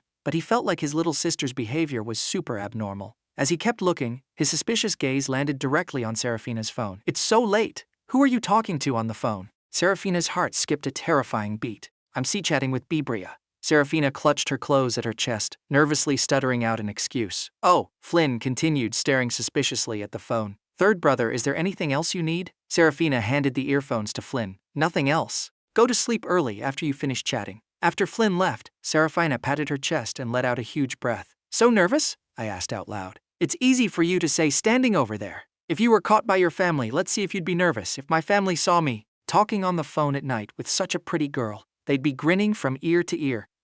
Not talking to you anymore. I'm going to sleep early. Yeah, get plenty of rest. Tomorrow night, we're going to the movies together. Seraphina froze for a second. Too many things happened today, and it was constant, non-stop stimulation, keeping her nerves highly strung until this exact moment. She had actually forgotten about it. Also, I wasn't finished speaking. Earlier downstairs at your apartment, I said goodnight to you. You haven't said it back to me yet. Don't you get bored? Saying the exact same thing every single day, is it boring? I even want to hear you say good morning every single day. You creep! Beep! Seraphina directly hung up the phone. At this moment, Seraphina cupped her face with both hands. It was burning hot and completely red. Time flew by to 7 p.m. the next evening. I was currently riding my bicycle, rushing towards Seraphina's house. But Seraphina texted me, urging me not to come. My parents are home and my 3 brothers are too. I'm already on the way. I'll be at your neighborhood gate in 2.5 minutes. So fast? Seraphina walked to her bedroom door, cracked it open slightly and peeked outside. Her third brother and second brother were in their rooms. Her mom was in the kitchen washing dishes.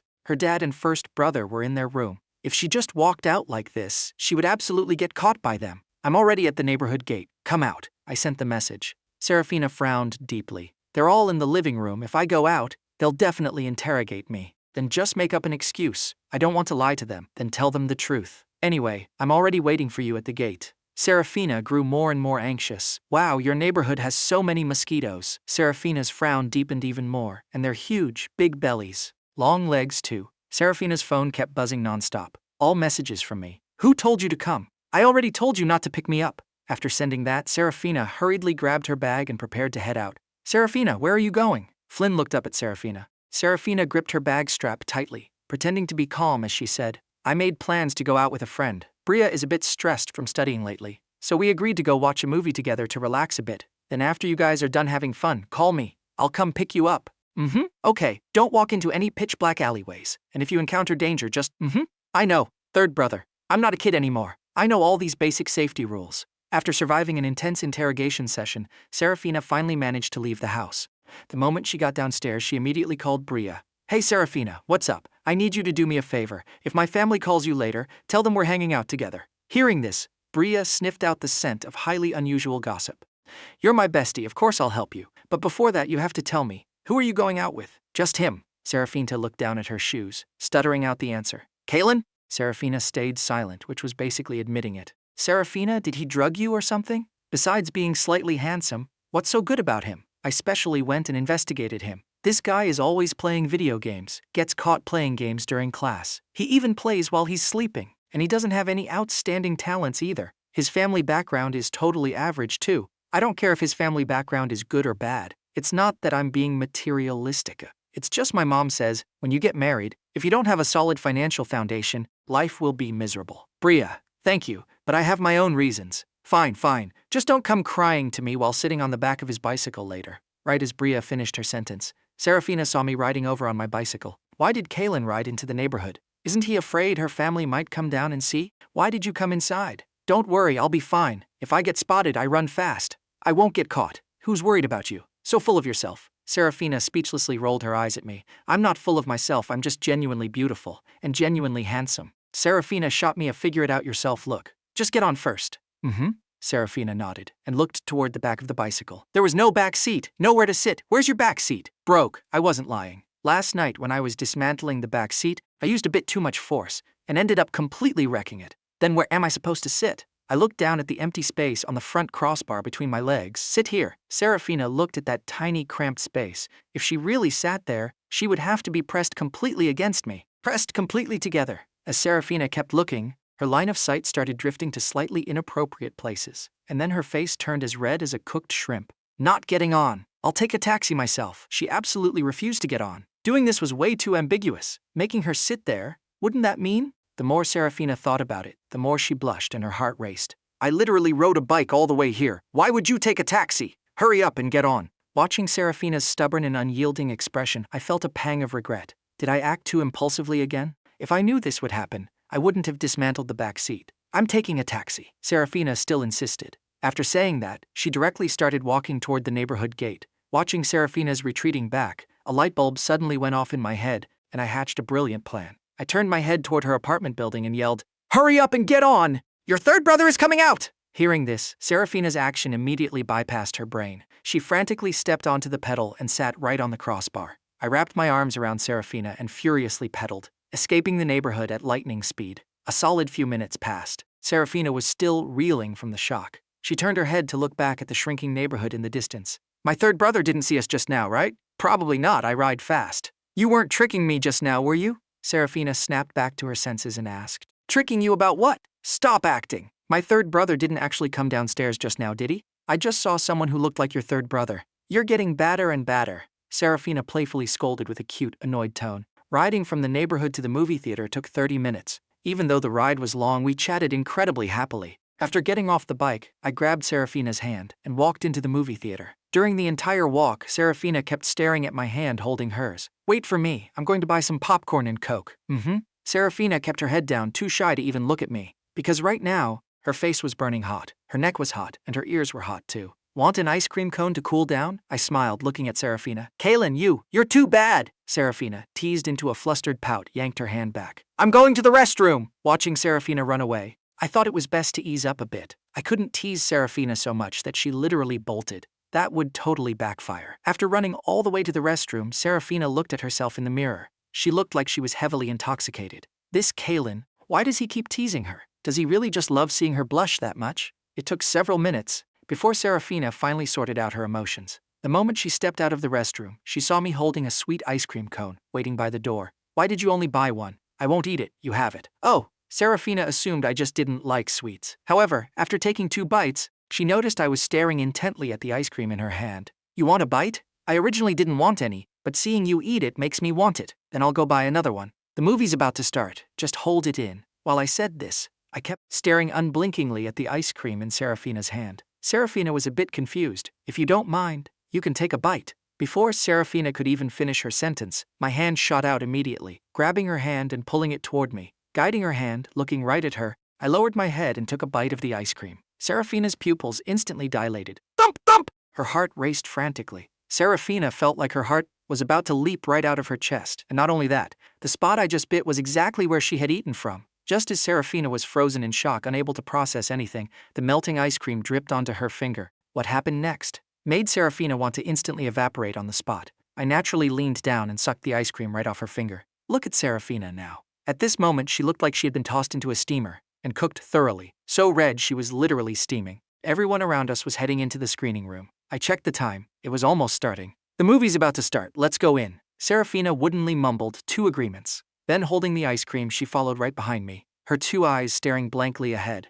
Half an hour later, the movie finally hit its climax. The male and female leads completely dropped their previous shy, awkward acts. Because it was a college romance genre, the two of them frequently went to empty, secluded corners or pavilions to flirt, cuddle, and make out. Watching this made Seraphina blush furiously, especially when the leads were swapping spit. Her eyes would widen massively. Do you really like watching this kind of stuff? I already watched this movie before coming here, so I have zero interest in the movie. I've just been staring at you the whole time. I took in every single one of Seraphina's micro-expressions and noticed that the spicier the scene got, the more mesmerized Seraphina became. Who likes it? I totally hate watching this kind of stimulating stuff. Then let's leave. Seraphina shot me a glare filled with pure resentment. I just think the plot is really good. Full of twists and turns. Super thrilling. Oh, I think so too. I deliberately dragged out my words with a teasing tone. How could Seraphina not tell I was making fun of her? Just as she prepared to fire back a couple of retorts, the young couple sitting in front of us suddenly started violently making out. In the past, she had only ever seen this kind of stuff through a screen.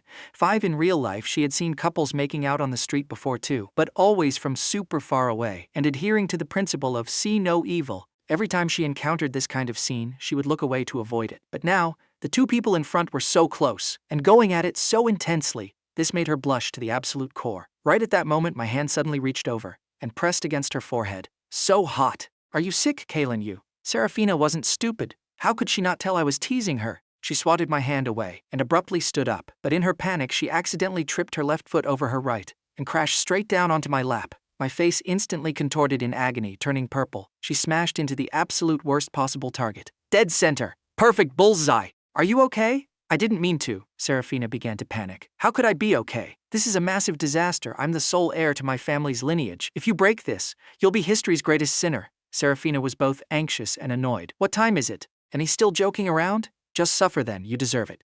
Ignoring you. Seraphina huffed and sat back down in her own seat. Her heart was a nervous wreck. Despite her worry, she stealthily sneaked a peek at me and saw that I was currently readjusting my pants. Seeing this scene, Seraphina completely fled in embarrassment. After watching the movie, I rode my bicycle and escorted Seraphina back to her neighborhood gate. Don't come inside. If my family sees you, it'll be really bad. All right then, I'll watch you go in. Seraphina nodded, turned around, and walked into the neighborhood. After walking a few steps, she looked back. I still hadn't left. Standing there, holding my bike, watching her. She already went inside. Why isn't he leaving yet? Seraphina walked a few more steps and looked back again, and saw that I was still watching her from afar. Go back! Seraphina shouted at me. Okay! I nodded, but still stood firmly in place, watching her. Seraphina felt an indescribable surge of being touched, and amidst that feeling, an overwhelming sense of happiness. Could she really possess this kind of happiness? Could it just be a mirage, a beautiful but fleeting dream? Just as Seraphina's heart was filled with uneasy anxiety, I shouted out loudly toward her. Seraphina, go to sleep early! Good night! The voice rang clearly in her ears. It was so real, making her believe this wasn't a dream. This was happening in absolute reality. Seraphina clutched her chest, walking backward step by step, the two of us staring deeply at each other. It wasn't until I was almost out of sight that Seraphina finally prepared to turn her head forward. Seraphina, why are you walking backwards? Third brother. Seraphina was so startled her tiny heart practically jumped. Nothing. Right after her words fell, she heard Flynn's confused voice sound next to her ear. Why does that guy look a bit familiar? Hearing this, Seraphina's heart violently skipped another beat. Did he recognize him? Is her third brother really better than a police K9? He really looks familiar. Flynn said it again.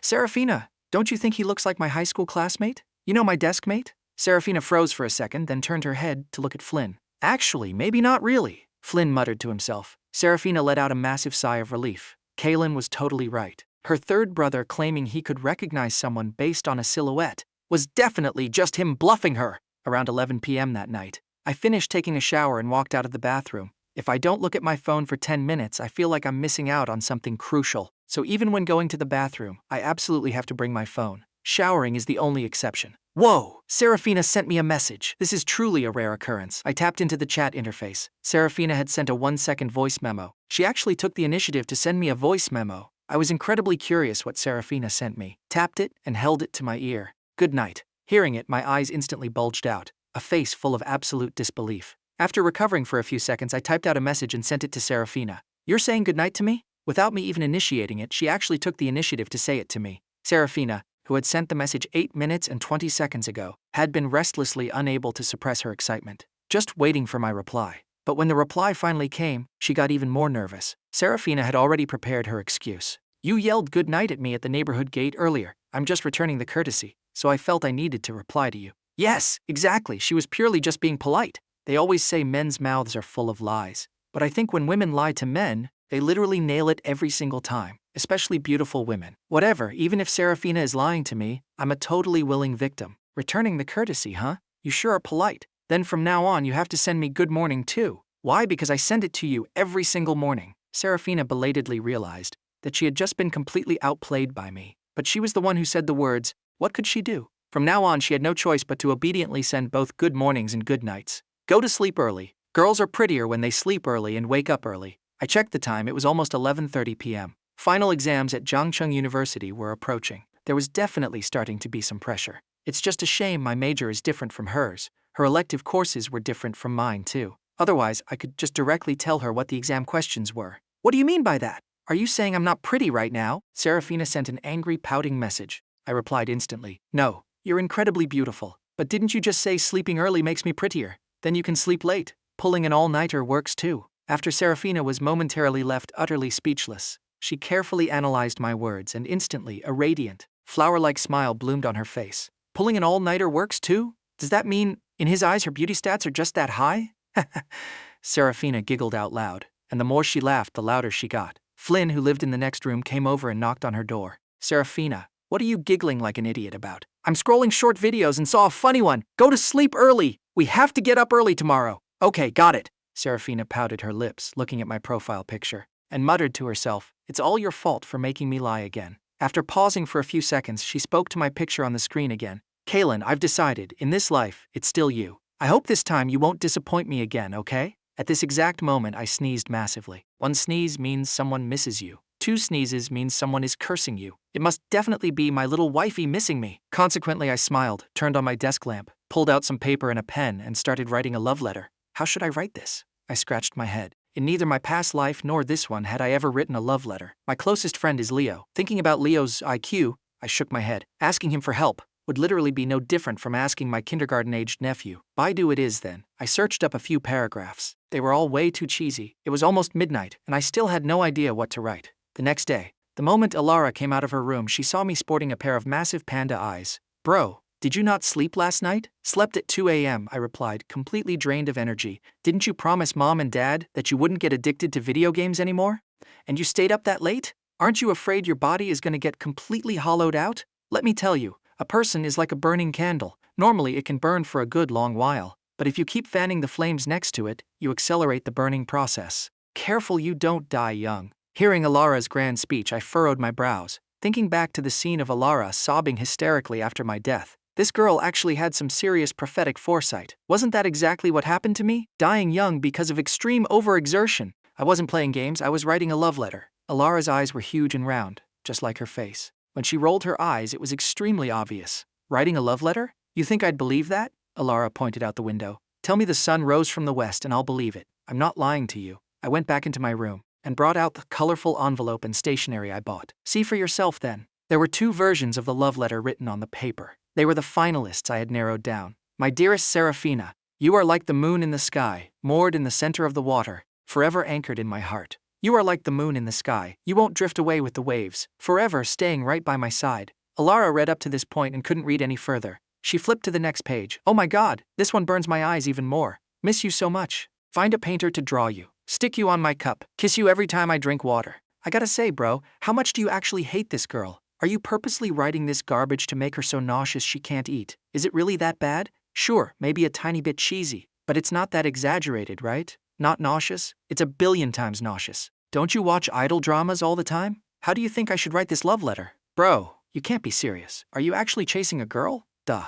If I don't chase girls, what? Am I gonna chase guys? I support this. Alara's eyes lit up instantly. I completely lost my words and my mouth twitched. Then I rewarded Alara with a solid flick on the forehead. What the hell is going on inside that brain of yours? I'm asking you a question. How should I write this love letter? If you want to ask, just ask. Why are you flicking my head? Doesn't that hurt? So barbaric with you acting like this. Can you really even get a girl? I can tell you with absolute 100% certainty, I will absolutely get you the best sister-in-law in the entire world, I said, with total, unwavering confidence. Alara curled her lip. She didn't believe it for a second. You don't believe me? Want to make another bet? Think carefully before you answer. Don't forget about that entire bucket of iced tea. Hearing me mention this, Alara immediately made a zipping motion over her mouth with her hand. Being a coward isn't embarrassing. Losing a bet like last time, and having to shave your head bald.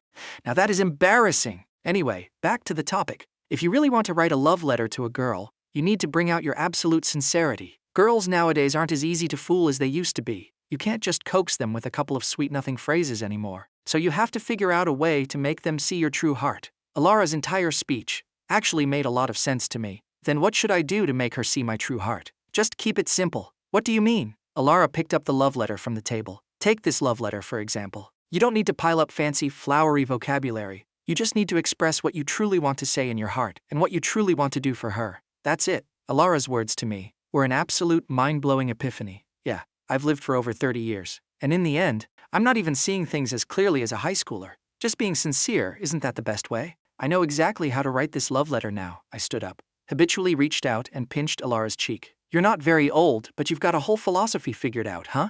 Ouch, why are you always pinching my face? Because your face is chubby, Kaelen. You harm my body, fine, whatever. But you're harming my soul, too. You're going way too far. This is me praising you. I'm incredibly proud to have a sister like you. Proud of what? I'm going to fight you to the death. After the two of us messed around for a bit, looking at Alara, I couldn't help but praise her again. You really helped me out big time this time. That was a genuinely brilliant idea. Of course. This is the wisdom I've accumulated from constantly reading romance novels. From now on, if you have any romance-related issues, you can always come ask me. Alara patted her chest proudly as she spoke. Looking a tiny bit cocky, Alara is incredibly smart and quick-witted, the type that's quirky and full of bright ideas. And also, because her legs were disabled, she was far more mature and sensible than kids her age, which made me really wonder, since Alara sees romance so clearly and transparently, how did she end up choosing such an absolute scumbag of a man, dragging her entire life straight down to hell? Thinking of this, a wave of intense self-blame washed over me. In my past life, I was only focused on my career.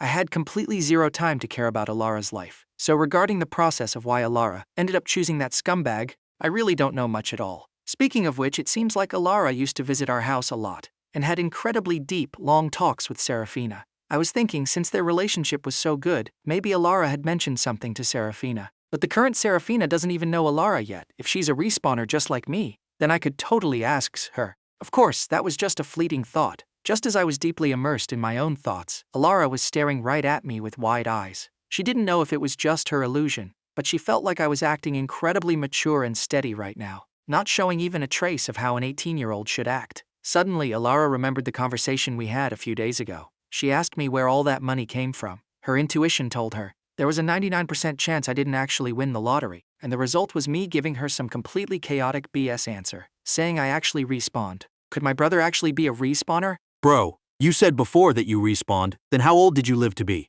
Alara was making a hypothetical scenario purely out of sheer boredom, just playing around. If I really respawned, then at what age did I peacefully pass away? Don't tell me his inner soul is actually some white-bearded grandpa.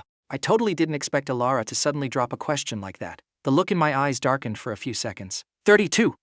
32. Sudden illness, died young. When I said these words, my tone was deeply emotional. I really must be bored out of my mind to listen to your BS. Alara rolled her eyes at me so hard she practically saw her brain. Just a second ago, I was lecturing her about not staying up late, saying staying up late ruins your body and makes you die young. And immediately after, I used that exact same line to bluff her. So infuriating. A guy as bad as my brother will definitely live to be 100. There's no way he'd just drop dead at 32. I watched Alara turn her wheelchair and leave. My gaze was deep as I let out a long, heavy sigh. Afterward, I went back to my room to write the love letter. Now that I had a clear direction, the pen practically moved on its own. Seraphina, I'm sorry, I was blind and completely oblivious. All this time, I failed to see how good you were to me. I didn't know you had always been silently guarding me, staying by my side, taking care of me. I blame myself heavily, and I deeply regret it. I know that no amount of apologies is enough to make up for the guilt I feel towards you. Half an hour later, a massive 2,000-word love letter was completed. With a heavy and incredibly nervous heart, I placed the love letter into the envelope and locked it in my drawer,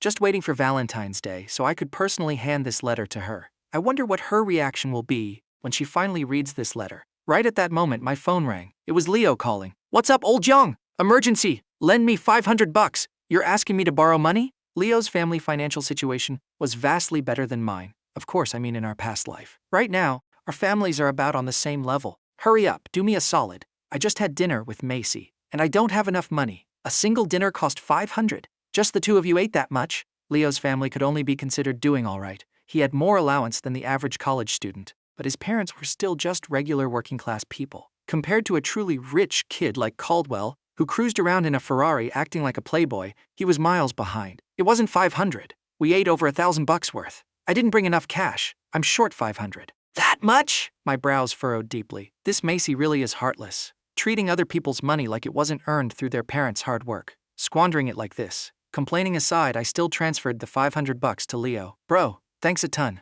When she and I get married in the future, I'll invite you to be my best man. Gotta go. Paying the bill now. Best man. Don't worry, with me here, you and Macy will absolutely never ever have a wedding day. During daytime classes, I was listening to the exact same lectures I had heard in my past life. It was agonizingly boring. Old Jiang, you've been building some solid muscle. Have you been secretly hitting the gym lately? Leo looked at me and asked. Just increased my workout routine. Fatty, do you want to work out with me? Morning jogs and stuff? Forget about it. My parents worked so hard to raise me to be this plump. It wasn't easy. If I drop any weight, that would be the biggest act of unfilial disrespect to them. I've seen people make excuses for failing to lose weight, but I've never seen anyone link failing to lose weight with filial piety. I really think you should work out a bit. Lugging all that meat around, don't you feel exhausted? Skinny people are the exhausted ones, weighing themselves every day. If they gain even a couple of ounces, they have to diet and exercise, constantly on high alert. Can't ever drop their guard, otherwise the weight just shoots straight up. But for us fat guys, we have absolutely zero worries. We eat whatever we want, drink whatever we want. How great is that? Hearing this, I actually thought it sounded surprisingly logical. Of course, totally crooked, twisted logic. You can't just only care about your own comfort. When girls see you looking like this, they won't be interested at all. To each their own. Radishes or cabbages, everyone has their preference. Macy absolutely loves this chubby type. If I got skinny, she'd get mad. This conversation had officially reached a dead end. After hesitating for 2 seconds, I frowned and said, Fatty, I'm just speaking hypothetically here. What if the thing Macy likes isn't actually you, but your money? Impossible. You're that sure? That's because you don't know Macy. When we meet up this weekend, you two can have a good chat. Then you'll realize Macy is the best girl in the entire world. Clearly right now Macy had Leo wrapped completely around her finger. This matter needed a long-term plan. I couldn't rush it. Right as school was about to end, I sent Seraphina a message. Let's go home together after school. Our houses aren't even in the same direction. It's fine. I'll escort you home first, then I'll go back. You really have too much free time, Seraphina complained with her mouth. But internally, her heart was as sweet as honey. I don't have too much free time. It's just there are so many bad guys out there right now. And you're so pretty. I'm worried it's dangerous for you to be alone. Pretty. The past 2 days, my phone notifications had been blowing up with news about a serial killer. There were already 3 victims, and all 3 girls were college students. I'm worried about you. It's better if I escort you home. I remember in my past life this killer committed 5 consecutive murders before finally getting caught. Even though Seraphina wasn't one of them, I still couldn't shake the worry in my heart for her. My third brother said he's coming to pick me up. That damn third brother-in-law, stealing my job. All right then, I'll wait for you at your neighborhood gate, bright and early tomorrow morning. My second brother said he's riding his bike to drop me off tomorrow morning. That damn second brother-in-law. Then I'll escort you home tomorrow evening. Right after sending this message, I immediately added another line. Don't tell me. You already made plans with your first brother. Well, no, not that. At least the first brother-in-law is slightly better. Just as I was thinking this, Seraphina sent a message. My third brother said he's in charge of picking me up tomorrow evening. The third brother-in-law strikes again. Tomorrow doesn't work then. We'll have to push it to the day after tomorrow. Oh right. Starting the day after tomorrow, my first brother has 2 consecutive days off. He said he's dedicating those days to exclusively drop me off and pick me up. Turns out, the first brother-in-law is the absolute worst of them all. Seraphina looked at the completely static phone screen. Through the screen, she could practically visualize my furious teeth-grinding expression. She couldn't hold it in and giggled out loud. But right as Seraphina laughed, she got called out by the professor at the podium. Seraphina, is my lecture really that funny? Sorry, I don't need your apology. Read this article once out loud. Hearing this, Bria sucked in a sharp breath of cold air. This article was completely in English. She just briefly skimmed 2 or 3 sentences, and there were already 4 or 5 words she didn't know. How the heck is she supposed to read this? Seraphina's in trouble now. Speaking of which, it's super weird. Seraphina is usually incredibly focused during class. Why did she suddenly laugh just now? Just as Bria was full of confusion, she saw Seraphina's phone screen light up, hidden inside her desk drawer. I had sent a crying emoji, so it was all because of Kaelen. This Kaelen really is no good. She had to think of a way to make Seraphina realize that Kaelen wasn't someone she could trust with her future. Okay, Seraphina nodded. At Jiangcheng University, usually only sophomores and juniors take the CT6. College English Test Band 6. She's currently just a freshman, but she's a respawner. She passed the CT 6 ages ago. Not only that, in her past life she had also studied abroad for 2 years. Her English level was barely any different from a native speaker's. It was just reading a one-page article. To her, it was literally child's play. Seraphina picked up the book and spoke with an incredibly authentic English accent, completely pure, native, and perfectly fluent, without a single stutter. Listening to her, the professor and the entire class of students were all completely dumbfounded. Some students secretly recorded it with their phones and posted it to the campus forum. The campus queen truly lives up to her title. Not only is she gorgeous, her academic skills are absolutely top tier too. This fluent, authentic English. If I closed my eyes, I wouldn't even doubt that a foreigner was speaking. I also saw this post on the campus forum. Watching the video of Seraphina with her flawless pronunciation, I felt an immense surge of shared pride. This is my wife. I'm so damn proud. I figured that in her past life, Seraphina must have studied abroad. Her English was insanely good. She's only a freshman right now, and her English is already this amazing. This kind of talent really isn't something an average person can match. The forum's popularity was skyrocketing. The students continued to chat passionately in the comment section. I shoved my phone into my pants pocket. You ignorant mortals. What's the point of you objecting to our relationship? It's just a shame. I was originally planning to escort Seraphina home after school today. But the plan got completely ruined by my 3 brothers-in-law. Oh right, the landlord of Chushi apartment complex is moving out today. I need to go over and take a look. Seraphina's house was right near the Chushi complex. Once our family moved into the Chushi complex, I'd be on the exact same route as Seraphina. Just as I was daydreaming happily, I suddenly heard a highly unharmonious voice. You little punk. You actually dare to stick your nose into other people's business? If you don't drop to your knees and apologize to me today, I'm gonna make you regret it. Just hearing these words, I knew it was thugs looking for trouble. Normally, when people run into this kind of situation, they stay as far away as possible to avoid getting dragged into the mess. I'm just an ordinary guy. I don't have the heroic, righteous backbone of a martial arts protagonist. So my first reaction was the exact same as any ordinary person. But just as I prepared to walk away, I heard a very familiar voice. I spit on you, thief! You want me to kneel and apologize? In your dreams, isn't that the voice of my 3rd brother-in-law? I followed the sound to the entrance of an alleyway, peeked my head in to take a look. Sure enough, it was my 3rd brother-in-law. Flynn was currently surrounded by 3 guys. All 3 of them were holding steel pipes. Seeing this scene, I suddenly remembered something. When Flynn was buying groceries at the supermarket, he saw a thief stealing a pregnant woman's bag. So Flynn let out a massive roar and scared the thief away. Later, the thief came seeking revenge. He brought a few guys and beat Flynn to a pulp. They broke his leg. From then on, he always walked with a severe limp, super inconvenient. Damn it, you won't apologize? Then I'm gonna break your leg. Brothers, get him! The thief and the other 2 guys raised their weapons and started swinging wildly at Flynn's body. Flynn was barehanded. How could he possibly fight off 3 guys with weapons? In a matter of seconds, he took 2 solid heavy blows from the pipes. Oh crap, if this keeps going, Flynn is definitely gonna end up a cripple, just like in his past life. He's my 3rd brother-in-law! I can't just stand by and watch. If something happens to Flynn, Seraphina would definitely be heartbroken. My action was faster than my thoughts. I lunged forward like a flying tiger, pinned one of them to the ground, and snatched the steel pipe right out of his hand. You leave first! I stood in front of Flynn, gripping the steel pipe tightly. I'm not leaving, even though I don't know who you are, suddenly showing up to help me, but if I run away right now, it'll be 3 against 1. The guy who helped me is definitely gonna take a massive beating. Thinking of this, Flynn took a step forward and stood shoulder to shoulder with me. I looked at Flynn's fiercely determined face. I knew he had an incredibly stubborn temper. Even if I told him to leave, he absolutely wouldn't. So I stopped talking. My gaze swept sharply across the 3 thieves. With my current physical stats, taking on 2 guys was no problem. You take him, leave the rest to me. Barehanded brawls? Who's afraid of who? I needed to finish these guys off quickly, and then go help the guy who jumped in to save me. Back when Flynn was in school, he was a notorious troublemaker, fighting all the time. Very quickly, I incapacitated my opponents. Bro, I'm coming to help you! The moment Flynn turned around, he saw me smash my steel pipe right into the thief's leg. Done! Bro, you're pretty badass. Flynn looked at my pale, clean-cut face. He thought I was just some weak, fragile pretty boy. He totally didn't expect me to be such a strong fighter.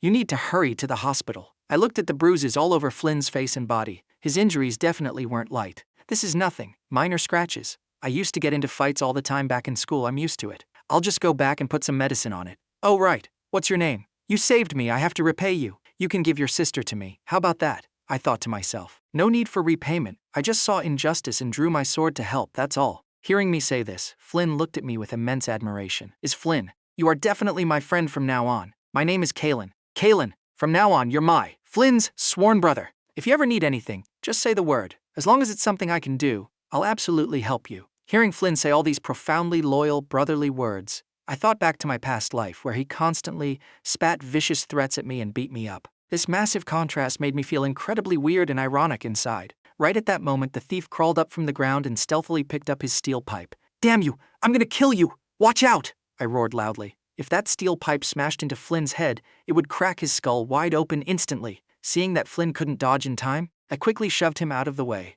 Bam! The steel pipe smashed brutally onto the back of my shoulder blade. In that instant, I felt a paralyzing wave of numbness shoot straight from my shoulder up to my brain. The pain was so intense, my vision went black, almost losing consciousness. Seeing me take a full-force blow to save him, Flynn's fury erupted like a volcano. He lunged forward like a madman to fight the thief to the death. Flynn pinned the thief to the ground and absolutely wailed on him. A punch to the left, a punch to the right, taking revenge for me. I recovered for several minutes, before I slowly regained my senses. "Stop hitting him. If you keep going, you're going to kill him." Blood was spraying from the guy's nose and mouth, covering his entire face. Flynn finally got off the thief. "Are you okay? Shouldn't be too serious." I slightly shrugged my shoulder. "Shh! Damn, that hurts! I'll take you to the hospital. It's just a blunt force trauma. Applying some pain-relieving blood circulation ointment will be enough. I have some at my house. Come to my place. Go to your place." "Yeah, I can definitely do that. Then I'll have to trouble you." "What trouble? If it weren't for you today, I might have gotten my skull cracked open by that pipe." "No, you would have only gotten your leg broken. If I hadn't rashly intervened earlier, the thief wouldn't have been pushed to the absolute edge to grab a pipe and aim for the back of Flynn's head." Thinking about what just happened, I broke out in a cold sweat of lingering fear. If that steel pipe had actually hit Flynn's head, I would have been directly responsible. Even though my original intention to save him was good, the resulting outcome would have been catastrophic and irreversible. Thank God it was just a close call. 10 minutes later, we arrived at my future house. "We're here at the neighborhood," Flynn said when we reached the gate. I really wanted to say, "I know. Regardless of my past life, in this life alone I've already been here twice, and almost got caught by him both times." Flynn had just inserted his key into the lock, when the door was suddenly pulled open from the inside. "Third brother, weren't you gonna come pick me up? Why are you only coming back now? I thought something bad happened to you on the way." Right as Seraphina reached this point in her sentence, she finally noticed me standing right behind Flynn. Instantly, her eyes went incredibly huge and round, filled with absolute shock. "What the hell is going on? Kaelen, why are you at our house? And you actually came together with my third brother." "Third brother, weren't you gonna come pick me up? Why are you only coming back now? I thought something bad happened to you on the way." Right as Seraphina reached this point in her sentence, she finally noticed me standing right behind Flynn. Instantly, her eyes went incredibly huge and round, filled with absolute shock. "What the hell is going on? Kaelen, why are you at our house? And you actually came together with my third brother? Seraphina, don't stand there blocking the door. Let us in first." Flynn squeezed past his sister, dragging me along by my uninjured arm. "Mom, Dad, get the first aid kit!" Flynn bellowed at the top of his lungs, causing the entire household to stir. Seraphina's mind was a completely blank slate. She watched dumbfounded as I gave her a subtle, reassuring wink before putting on a perfectly polite, slightly pained expression. "Third brother, what happened? Who is this?" Seraphina's eldest brother Arthur walked out of his room adjusting his glasses. His sharp, evaluating gaze immediately locked onto me. "This is my absolute lifesaver! My newly sworn brother Kaelen!" Flynn patted his chest proudly, though he winced immediately after. "I ran into some thugs seeking revenge in the alley. If Kaelen hadn't jumped in like a flying tiger, I'd have a cracked skull right now. He even took a solid hit from a steel pipe for me." The moment the words "took a solid hit from a steel pipe" registered in Seraphina's brain, her previous confusion vanished, instantly replaced by sheer panic and overwhelming heartache. "You got hit by a steel pipe?" Seraphina's voice trembled, her facade of acting like strangers completely crumbling. She rushed forward, grabbing my good arm. Where did it hit you? Let me see." Flynn blinked, looking back and forth between his fiercely protective little sister and me. Seraphina, why are you so worked up? Do you guys know each other?" Seraphina froze. Her face instantly turned a violent shade of crimson. "Oh crap!" She'd completely exposed herself. I quickly stepped in to save my future wife. "Ah yes, we go to the same university. Seraphina is the famous campus queen. Of course I recognize her. We've spoken a few times." "Oh, so you're alumni!" Flynn burst into hearty laughter, completely oblivious to the massive loopholes in the situation. "That makes it even better. Fate, I tell you. Pure fate." I nodded earnestly. Yes, absolute fate. I couldn't help but inwardly cheer. I had just bypassed the hardest boss fight in the entire game. The terrifying third brother-in-law who used to use my face as a mop was now my sworn brother. Mrs. Vance hurried out with the medical kit. "Oh, you poor boy, thank you so much for saving our Flynn. Quick, take your shirt off. Let us see the wound."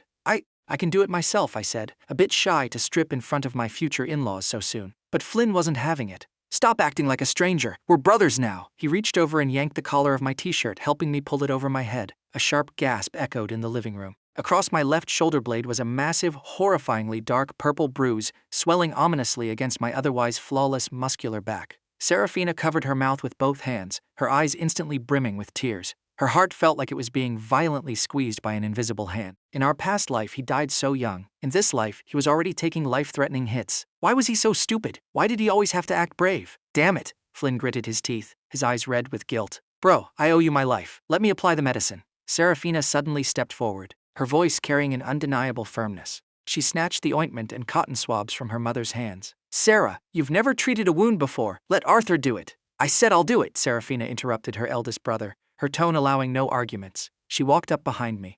I could feel her slightly trembling breath against my bare skin. When her soft, cold fingers dipped in the medicinal oil touched the burning bruise, I involuntarily sucked in a breath. Does it hurt? Her voice was so quiet, so tender, it carried a distinct broken tremble. It doesn't hurt, I lied smoothly. With the campus queen personally applying medicine for me, even a fatal wound would heal instantly. Stop talking nonsense, she scolded softly, her tears threatening to fall. Flynn crossed his arms, nodding approvingly. Look at that. My bro is tough as nails. A true man. If Flynn only knew that I was using this opportunity to relentlessly flirt with his precious little sister, he would probably pick up the steel pipe himself and finish the job the thugs started. That night, I was forced to stay for dinner. The treatment I received was nothing short of imperial. Mr. Vance poured me his finest aged wine, which I politely declined due to my injury. Mrs. Vance piled my bowl so high with meat it looked like a small mountain, and the first and second brothers toasted me with juice. Whenever Caldwell was brought up in the past, the brothers would praise him. But today, if you ever need anything at school, Kaelen, just tell Sarah to pass the message, Arthur said, adjusting his glasses. You are infinitely better than that Caldwell kid who only knows how to show off his family's money. I caught Seraphina's eye across the table. She quickly looked down, a tiny, irrepressible smile playing on her beautiful lips. Days passed, and the campus dynamic shifted drastically. Caldwell tried to corner me after a class, only for Flynn, who had specifically come to visit my campus to bring me bone broth soup cooked by Mrs. Vance, to step right in between us. Listen here, rich boy, Flynn had snarled, poking Caldwell in the chest. Kaelen is my sworn brother. You mess with him, you mess with the Vance family. Got it? Caldwell had looked like he swallowed a live toad. The sight was so beautiful I almost shed a tear. As the Kikshi festival, Chinese Valentine's Day, approached, the atmosphere between Seraphina and me grew increasingly thick with unresolved tension. We hadn't spoken about the baby voice memo. We hadn't spoken about the hospital incident. But every morning, exactly at 7 a.m., a good morning message would light up my screen. And every night, exactly at 11 p.m., a good night would follow. I had been meticulously preparing for Kikshi. I booked a private rooftop garden restaurant overlooking the sparkling night view of Jiangcheng. I bought a massive bouquet of 99 red roses, and most importantly, inside the inner pocket of my jacket rested the 2,000-word love letter I had agonized over. When Seraphina arrived, my breath completely hitched. She wasn't wearing her usual casual college attire. She wore a pristine, flowing white dress that hugged her slender waist, her hair styled in gorgeous large waves. She looked exactly like the day she visited my grave. A sharp pang of phantom pain struck my heart, but I quickly suppressed it with a warm smile. You look beautiful tonight.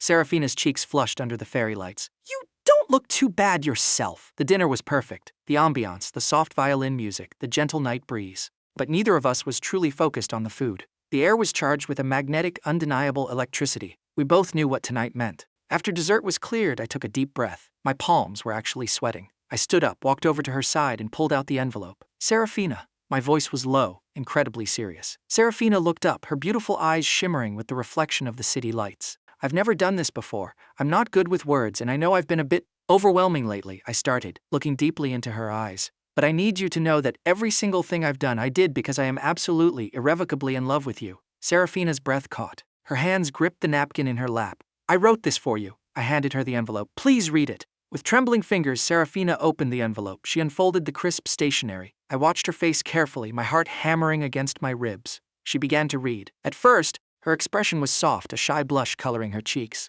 But as her eyes scanned further down the page, I noticed a sudden shift. Her brow furrowed. Her pupils dilated. Her breathing became rapid and chaotic. I was blind and completely oblivious. All this time, I failed to see how good you were to me. I didn't know you had always been silently guarding me, staying by my side, taking care of me. I blame myself heavily, and I deeply regret it. Seraphina's hands were shaking so hard the paper rattled. She stared at those specific words. Taking care of me? Silently guarding me? Oblivious? In this life, she had done none of those things. In this life, they had barely known each other for a few weeks. She hadn't ironed his clothes. She hadn't cooked him hangover soup. She hadn't secretly kissed him while he slept. There was only one reality, one timeline where she had done all those things. Seraphina slowly lifted her head. The look in her eyes was an earth-shattering mixture of shock, disbelief, and a desperate, fragile hope. Tears instantly welled up, spilling over her long lashes and trailing down her flawless cheeks. Kaelen! Her voice was a broken whisper, choking on a sob. Why are you crying? I panicked, stepping closer, desperately wanting to wipe her tears. Did I write something wrong? I'm sorry, Kaelen! She interrupted, her voice gaining a sudden, desperate strength. She stood up, completely disregarding the falling chair behind her. She looked me dead in the eye, her gaze piercing straight through my 18-year-old exterior, looking directly into my soul. The person you wrote this letter to, Seraphina choked out, taking a step closer until her face was mere inches from my chest. Is it the 18-year-old me? Or the 32-year-old me? Boom. It felt like a nuclear bomb had detonated directly inside my brain. My entire body froze into a solid block of ice. The world around us vanished. The city lights, the music, the night breeze, everything ceased to exist. There was only her question, the 32-year-old me. My jaw slackened. My eyes widened to their absolute limits. I looked at the girl in front of me, the girl who cried at my grave, the girl who begged the doctor to take her life instead of mine, the girl who got hit by a truck trying to catch the wedding ring I gave her. She remembered. She knew. She wasn't just my 18-year-old crush. She was my wife. Seraphina. My voice was hoarse, entirely stripped of its previous youthful arrogance. Answer me! She cried out, her fists weakly pounding against my chest. You absolute idiot! You jerk! Was it you? Were you there when I was at the hospital? Have you known this whole time? The dam broke. All the suppressed guilt, the agony of watching her suffer as a ghost, the overwhelming relief of finding her again. It all crashed over me like a tidal wave. Without a single word, I wrapped my arms around her, pulling her fiercely into my embrace. I buried my face into the crook of her neck, inhaling her familiar, deeply missed scent. It's me, I whispered, my own voice breaking, as a tear slipped from my eye. It's me, wife. I'm back. I'm so sorry I left you. Seraphina let out a wail that had been buried in her soul for 4 excruciating years. She buried her face in my chest, her hands gripping my shirt so tightly her knuckles turned white. You promised, she sobbed, hitting my back. In the next life, you promised you'd never let me suffer. I swear it. I held her tighter, as if trying to merge her into my very bones so we would never be separated again. If everything could restart, I swore I would protect you. I will never let you shed a single tear of sadness again. I love you, Seraphina, from our past life to this one, and every life after. Under the brilliant night sky of the Kishi Festival, 2 souls that had crossed through the boundaries of life and death finally found their way back to each other. The future was vast, filled with university days we never got to share, a family that finally accepted me, and a lifetime to rewrite our story. But as I held my sobbing, trembling wife in my arms, feeling her heartbeat synchronize with mine, I knew only one thing for absolute certain. This time, it was a happy ending.